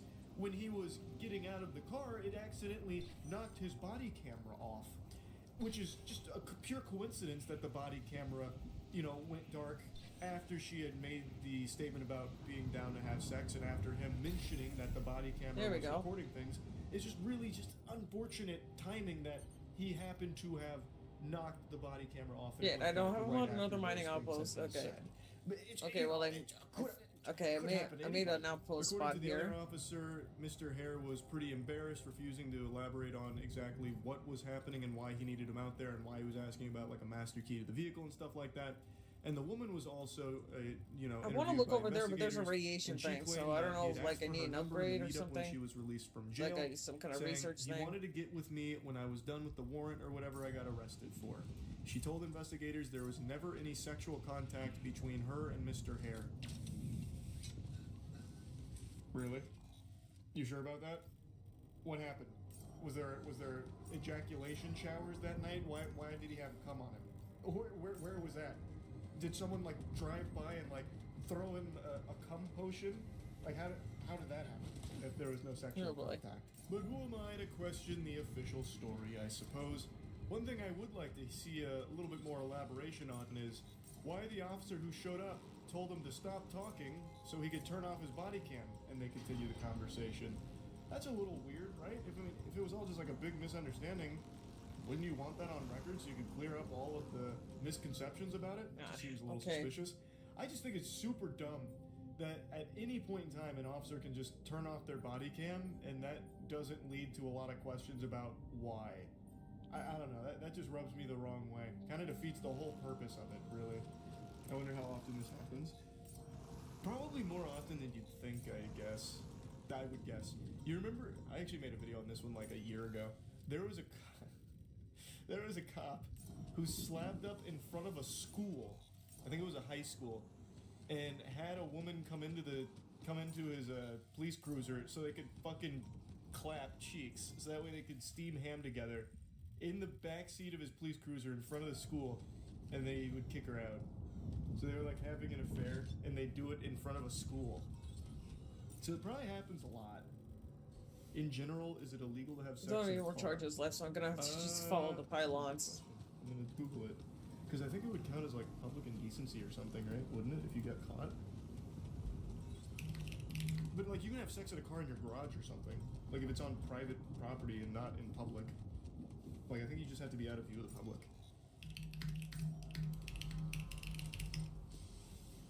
Generally, it is illegal to have sex in public if a reasonable person believes that someone will see them. Therefore, if you do not have reasonable expectation of privacy and you decide to have sex in your car, you could be brought up on criminal charges. Yep. So you can if it's not in public view. So somewhere private. Which makes sense. Makes membership perky. Though I like the idea that there's just a blanket illegality to it, like having sex in a car will have you in jail no matter where you do it. So like you park your car in your garage, you fuck your wife or whatever, and then all of a sudden sirens are blaring like, get the fuck out! Get off the ground! We know what you just did here! You're going to the slammer! Having sex in a car! Have you no decency? If you fuck in your car in the garage, do you leave it running? Educational question. I guess it depends on how long you last. If you're a one-pump chump, you could probably get away with leaving your car on, but if you actually go for a while, like maybe there's a carbon monoxide risk potentially. Because it depends on how long you do it. I would say you'd probably want to turn your car off just to be safe. You could at least Dear leave God, the, I'm cold now. the Yesterday it was electrical hot, now I'm have the air cold. blowing. Probably don't need the whole car on. If you die mid-nut, will the then he's semen that pissed. comes out still be viable? I don't see why not. There's one thing more valuable than money, and it's not gold.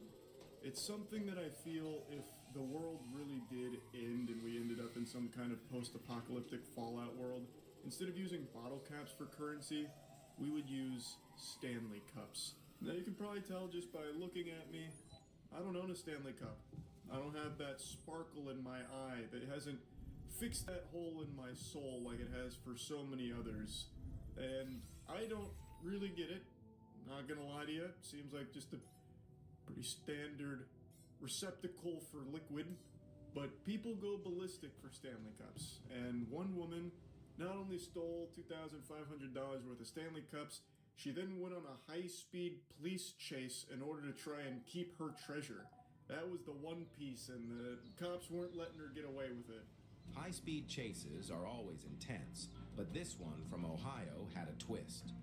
A woman led officers on a 115 Yeah, I'm gonna shut off the ceiling fan. along I-75 Thankfully, the switch is right there. after stealing thousands of dollars worth of merchandise, including everyone's favorite trend, the iconic Stanley Cups. 115 miles per hour, that's no joke. That is certified zooming.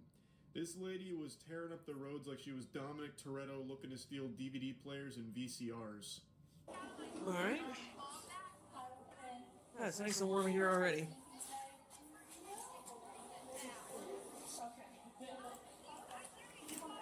No, I'm not sure what she had in the bags, but I know that it was the 2 bog bags, and then product was stuffed in there.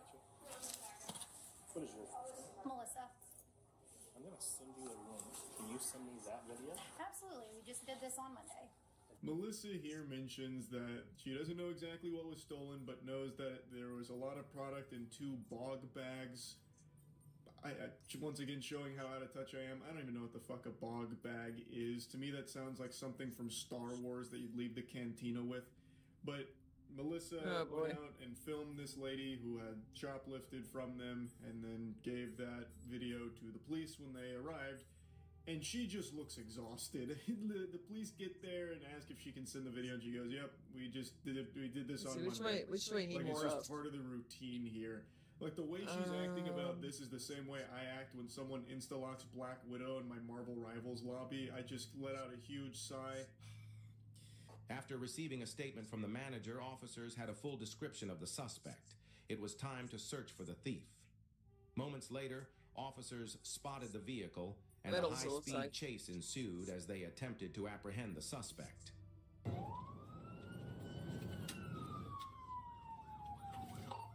We are eastbound on North Dixie Highway. Because of the video Melissa filmed, they were able to get the whole kit and caboodle on the vehicle that the shoplifter was driving, and then they just so happened to have a random NPC encounter out on the road where they saw the vehicle. They flipped on the sirens, and the Stanley Cup super soldier cracked her knuckles and said, "It's playtime." So she goes pedal to the metal off rip, but the astute observers amongst you will have noticed she didn't forget the road rules. She didn't just wipe her ass with etiquette. She used her turn signal in order to start the pursuit. So she turns right and then steps on it. If someone can communicate to this Perrysburg Township unit behind me to come take the one position, I'll give it up.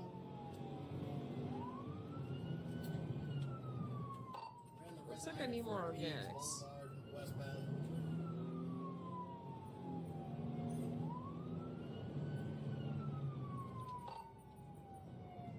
We're at the traffic light at Douglas Commons and Jefferson Street.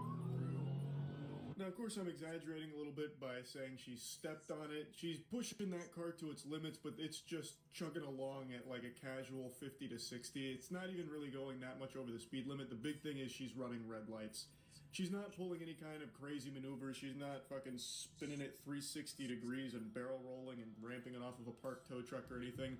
But she is doing her best to try and elude the officers here on this pursuit, all just to hold on to a couple goodie bags of Stanley cups, fucking beverage containers. Now, of course, they are worth a couple $1,000s, but even still, the charges she would be facing for that theft were significantly smaller than what she's going to be facing for this pursuit. That intersection, you're coming up to the bridge, diamond here at 75, 475 split. Hey, did I miss anything? Oh, I bring you later. I'm not sure. I don't think you missed anything. It's just me playing alters and watching Charlie down here. I'm also pet sitting. 25.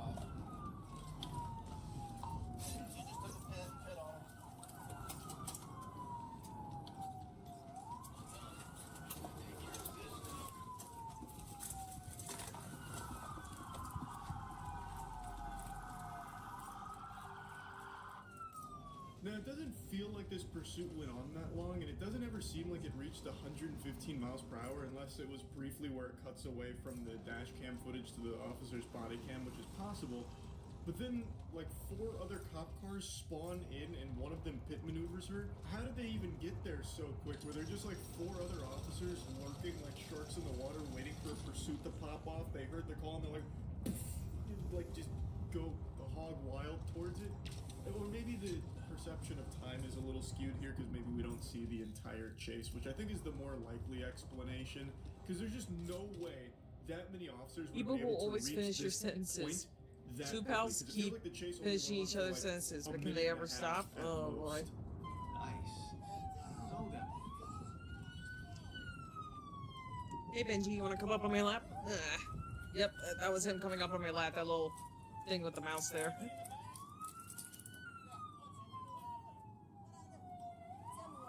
Stealing from Dick's. The chutzpah to ask the cops what I do, as if she's just totally innocent here. Like, let's just assume she didn't know that they were aware that she stole from Dick's Sporting Goods, right? You just went on a high-speed pursuit. Almond's on What right do you behind me mean, now. What did I do? That's the cat. Pardon me, officer. I was under the impression this is a free country. Oh no, Telling me I she saw my can't bag. engage in a little high-speed police pursuit. What happened to freedom? What happened to freedom? This country's gone to the birds.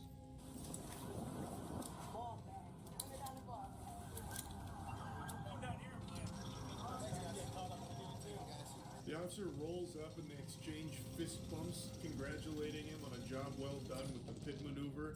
Hey brother, that pit, Insano style, excellent work, gnarly. Pats him on the ass or something.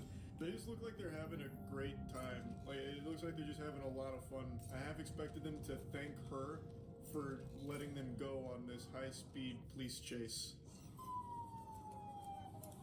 Go to prison now for stealing some clothes. Custody. Guess what? Slap on the wrist. All for a little stuff. Yeah, for this beer. Kind of dumb, but you need help with. I got a tow truck coming. I'm just gonna get our evidence here and go from there. I thought you guys had it boxed in there. University hoodie. The official hooded sweatshirt of my university. I remember feeling so proud when I wore it for the first time. Like I belonged to I belonged to an elite group. Of course, it's also a reminder of me leading that group. Well, at least it was warm and comfy. It was a misdemeanor, and then all this hoopla has turned it into a felony. I mean, it is a lot of money worth of Stanley Cups. The merchandise apparently came out to like $2,500. Like, that's a lot, but it's probably not worth throwing your whole life away on this police chase for. I just want to call, make sure my bad back to my daughter. That's it. If you would have stopped at Finley, and we would have wrote you a court date, and you would have left. And then you could have called your dad, your baby dad, and your daughter. I don't know how Finley works, so I want to get to Toledo. And that was what's happening. You got a felon. And then I'm like, fuck. Or another Rapidium deposit? It's terrible excuses. All right. No, you're not going to use your phone anytime soon, so sit tight.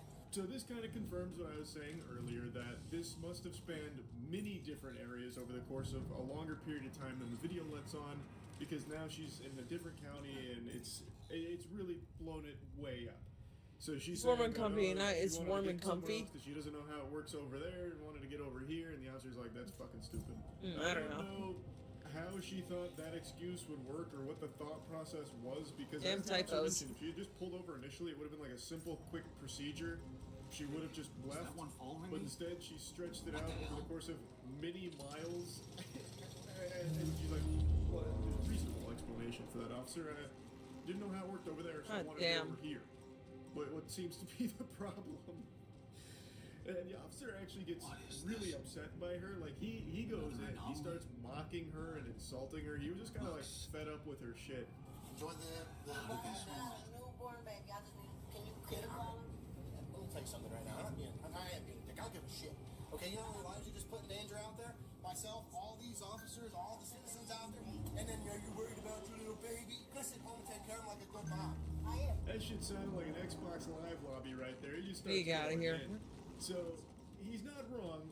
She did put everyone on the road's life at risk with the way she was driving. We didn't get to see all of it, but she was running red lights and weaving between cars. And it apparently did reach over 115 miles per hour. That's not Weenie Hut Jr. That's not nothing. And she tries to use the excuse that she has like a newborn baby at home.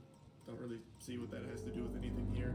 I have a newborn. She refuses to drink out of any chalice that's not a Stanley Ah, cup. damn. What was I supposed to do, officer? I had to steal all $2,500 worth of Stanley cups. I had no choice. And then I had to go on a long police pursuit to try and maintain it, or else my baby would have died without Stanley cups. You don't get it. Dude wasn't having any of that. Puts on like his mocking voice and then calls her a Save bad your officer. mom, Lost consciousness which inside the she bike, is. luckily your reservoir. She is Your ulcers, however, objectively a both of you came back terrible mother. irradiated. Oh man, the refiner, huh? Good work. Fucking dumbasses. For a fucking purse. Y'all slow as fuck. Did all that shit for a purse, and they just fucked my car up. Nah, I really need to pay for my car. You fucked your whole life up for some Stanley cups. Yeah, I know. I'm How do making you them guys right now. Far stupider. Now, you could make the argument that it wasn't worth the pursuit since they already had like her license plate or everything. And I've definitely seen Dynamic that storm? pop up when like looking at police chases in LA. Because sometimes the officers If you see will a safe give you, environment, like, your an radiation opposite barrier is outfit consuming so you radiation can just filters go way ahead and faster. arrest Make them sure later they don't since we run have all out. their info. I feel like that probably would have been an option here, considering they had the license plate and everything about the car, but I guess they didn't have any information about the owner, nor did they have the evidence that she stole, so perhaps they felt that they needed to engage in the pursuit, otherwise they wouldn't be able to arrest her later. Couldn't really tell you. And he keeps touching my motherfucking wallet like you about to touch my money. Why is y'all in my money? Thief ass pigs. Cheaper climbing could help. Your mama bitch and your ugly ass kids bitch. How peculiar. She likes to steal, but doesn't like to be stolen from. Hypocrite. I just love that she calls them thieves. That was just like the icing on top of the cake. Thieves! It's disgraceful! Disgusting! How could you? Now, who knows? Maybe they did actually take money out of her wallet. That has happened before. I've definitely read about that. It's possible. I don't know. I don't have the body cam footage for that. But I can't help but giggle that she steals, goes on the high-speed police pursuit, gets arrested, and then gets mad that they're going through her things. Anyway, though, that's about it. So, yeah. Dine and dash is the act of eating a meal at a restaurant and leaving without paying. When I hear dine and dash being mentioned, I immediately go to the great Charles Doza, where he was arrested and then gave us one of the finest monologues ever recorded. This is Democracy Manifest. What is the charge? Eating a meal? A succulent Chinese meal? Get your hands off my penis! When that video went viral so many years ago, there was a ton of different rumors and stories surrounding it. It had this air of mysticism almost. It ranged from hyping him up as some kind of Gotham supervillain to him being an infamous dine and dashing culprit that they were finally apprehending. And for some reason, that always stuck with me. So when I think of Dine and Dash, he is who I picture in my head now, even though that wasn't the truth of that Is this a situation. compilation of It's still, Charlie for some versus reason, car what has chases? been locked in my No, I think it's a memory. So today when I compilation saw a of body cam Charlie video and of a dumb douchebag cops being or something. arrested for dine and dashing, I couldn't help but just think about Charles Doza and how much cooler he was than this loser we're about to watch. On August 16, 2022, officers responded to a report of a man leaving a restaurant without paying his bill. Why are you asking for my Because you're being accused of a crime. I'm not saying that you're guilty, but I gotta get you identified. Oh, okay, I'm sorry. All right? Relax. Relax. Come over here. So that's the gist of it. He's being accused of not paying his bill at a restaurant, so now he's got 1 star, and the cops are just casually coming up to him asking for his ID. This video is blown up over the last 12 hours, and every post about it says that this is a Wall Sun is Street getting Bets closer. mod. I'm sure all of you have heard of that subreddit, Wall Street That Bets. It's a radiation very starts popular earlier. one. Oh, And I don't know damn. if that's a true statement or not, but News if this really resources is a appeared mod on Wall Street appeared on the Bets, planet's that makes surface. this situation even goofier because this goober is the quintessential Reddit mod in real life caricature. And good heavens, it couldn't be more fitting. It's exactly what you envision when you picture a mod interacting with other human beings in the real world. I went over there to have happy hour. I had some food, and I day trade. I do option trading. I got a business major and I got an accounting, so I do day trading. He randomly decides No, to he mention likes that the he's sheep a day too. trader, does options like yeehaw, woo, that's fucking awesome. This guy's amazing. It has nothing to do with anything. That is totally irrelevant to everything. It wouldn't matter if you're Michael Jordan. It doesn't change anything. It doesn't matter. You didn't pay your bill. You can't do that. Were you by yourself? Yes, by myself. All right. How much did you eat? What did you buy? No, it was only $70, bro. $70 worth? All right. So God, his attitude is so insufferable. So he's laughing at, it was only $70, bro.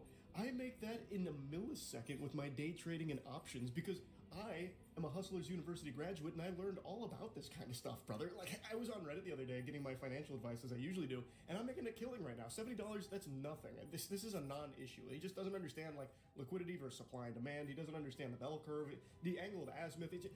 I tried to pay with Apple Pay. Okay. And he said, like, I'm sorry, sir, we don't take Apple Pay. I was like, cool, I give him my credit card. My credit card didn't go through. And his face was really upset already. And I'm like, I tried to educate him. I'm like, listen, I don't have any liquidity with me because most of my capital is my investments. In banks, I don't have banks neither. He sounds like me when I was back in high school thinking of excuses for why I didn't finish an assignment. Like just a bunch of nonsense mumbo jumbo. He goes through... I don't know. It was different this time.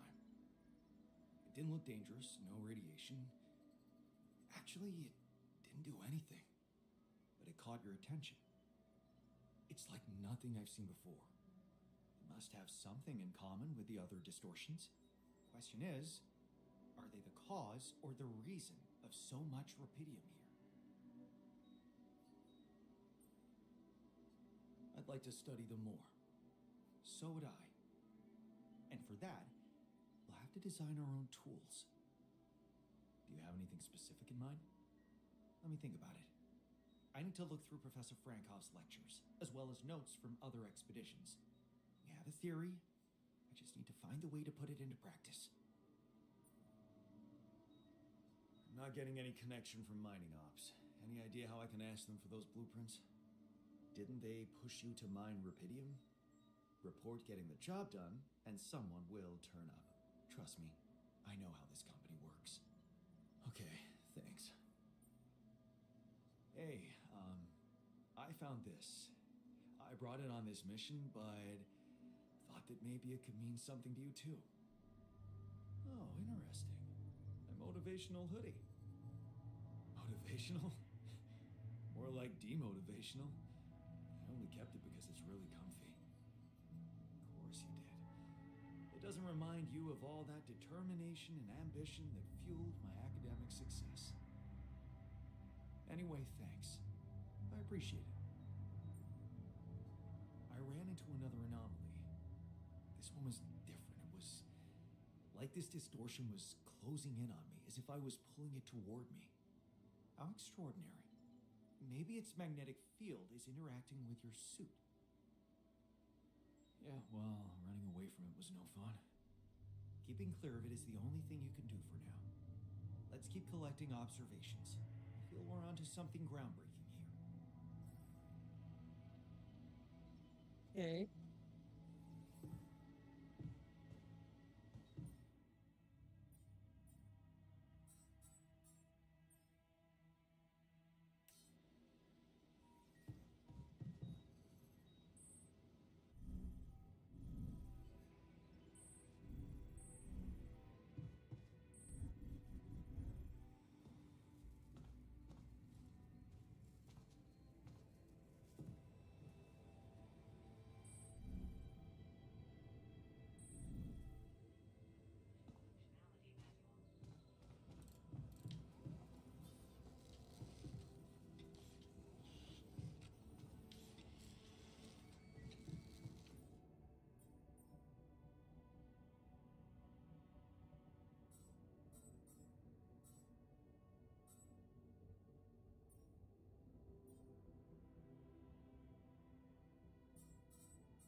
We know.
I think I'm just about ready to call it a night, like in real life.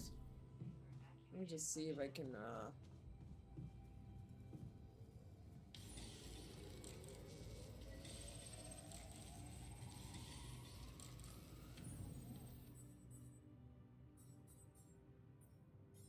There we go.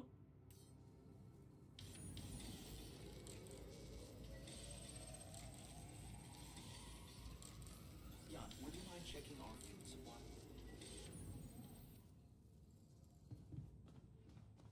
Shit, I need to write more. I need to get more food. I need to get more space, I should say.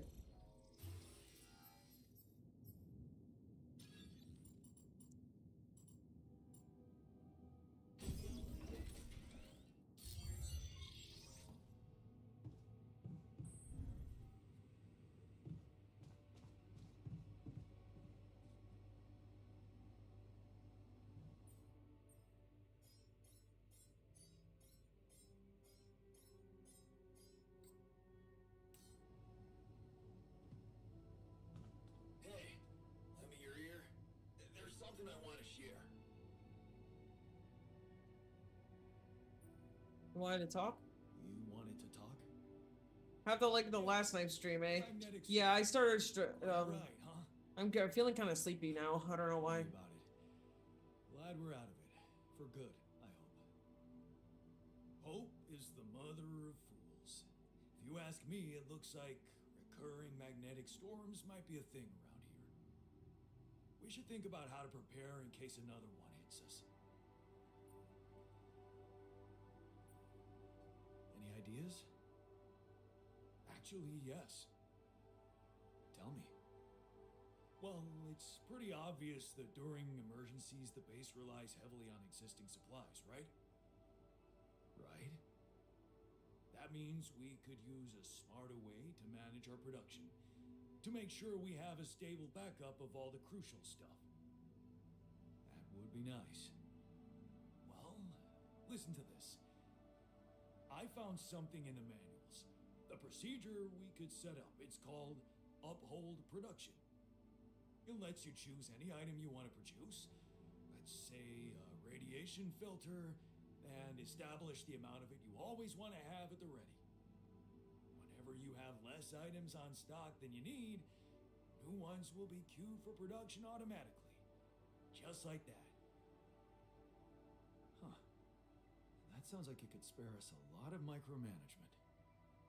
Exactly. Try it out, and maybe we won't die because someone forgot to make mush. Huh. Please manage your problem officially. For any given item, you can choose so many, please.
Hmm.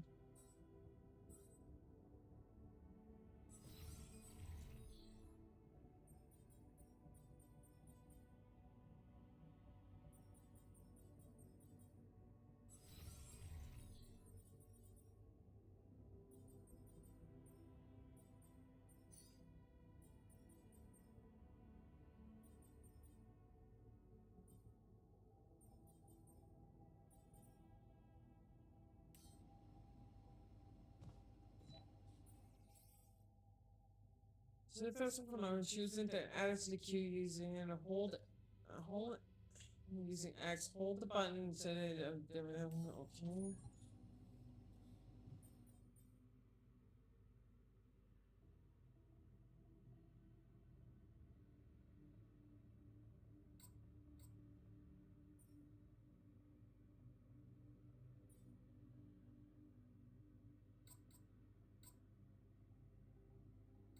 I mean, I'm doing it. I'm not seeing anything happening unless it's blocking it.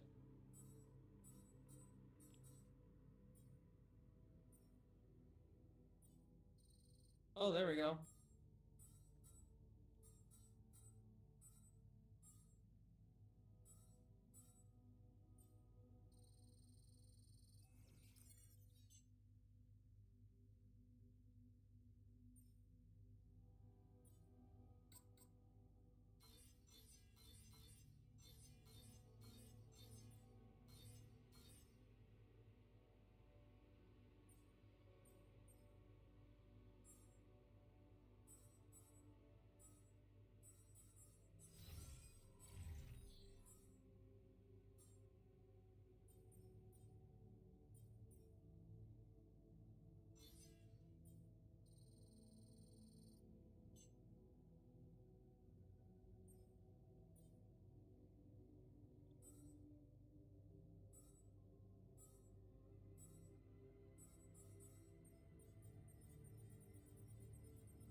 The sun is approaching, yeah.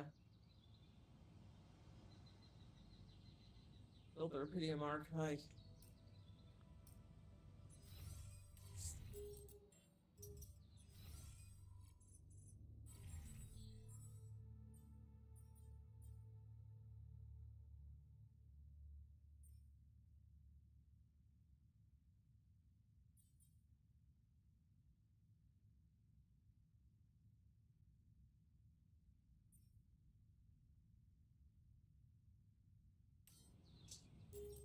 Yeah, I'm sleepy. I don't know why.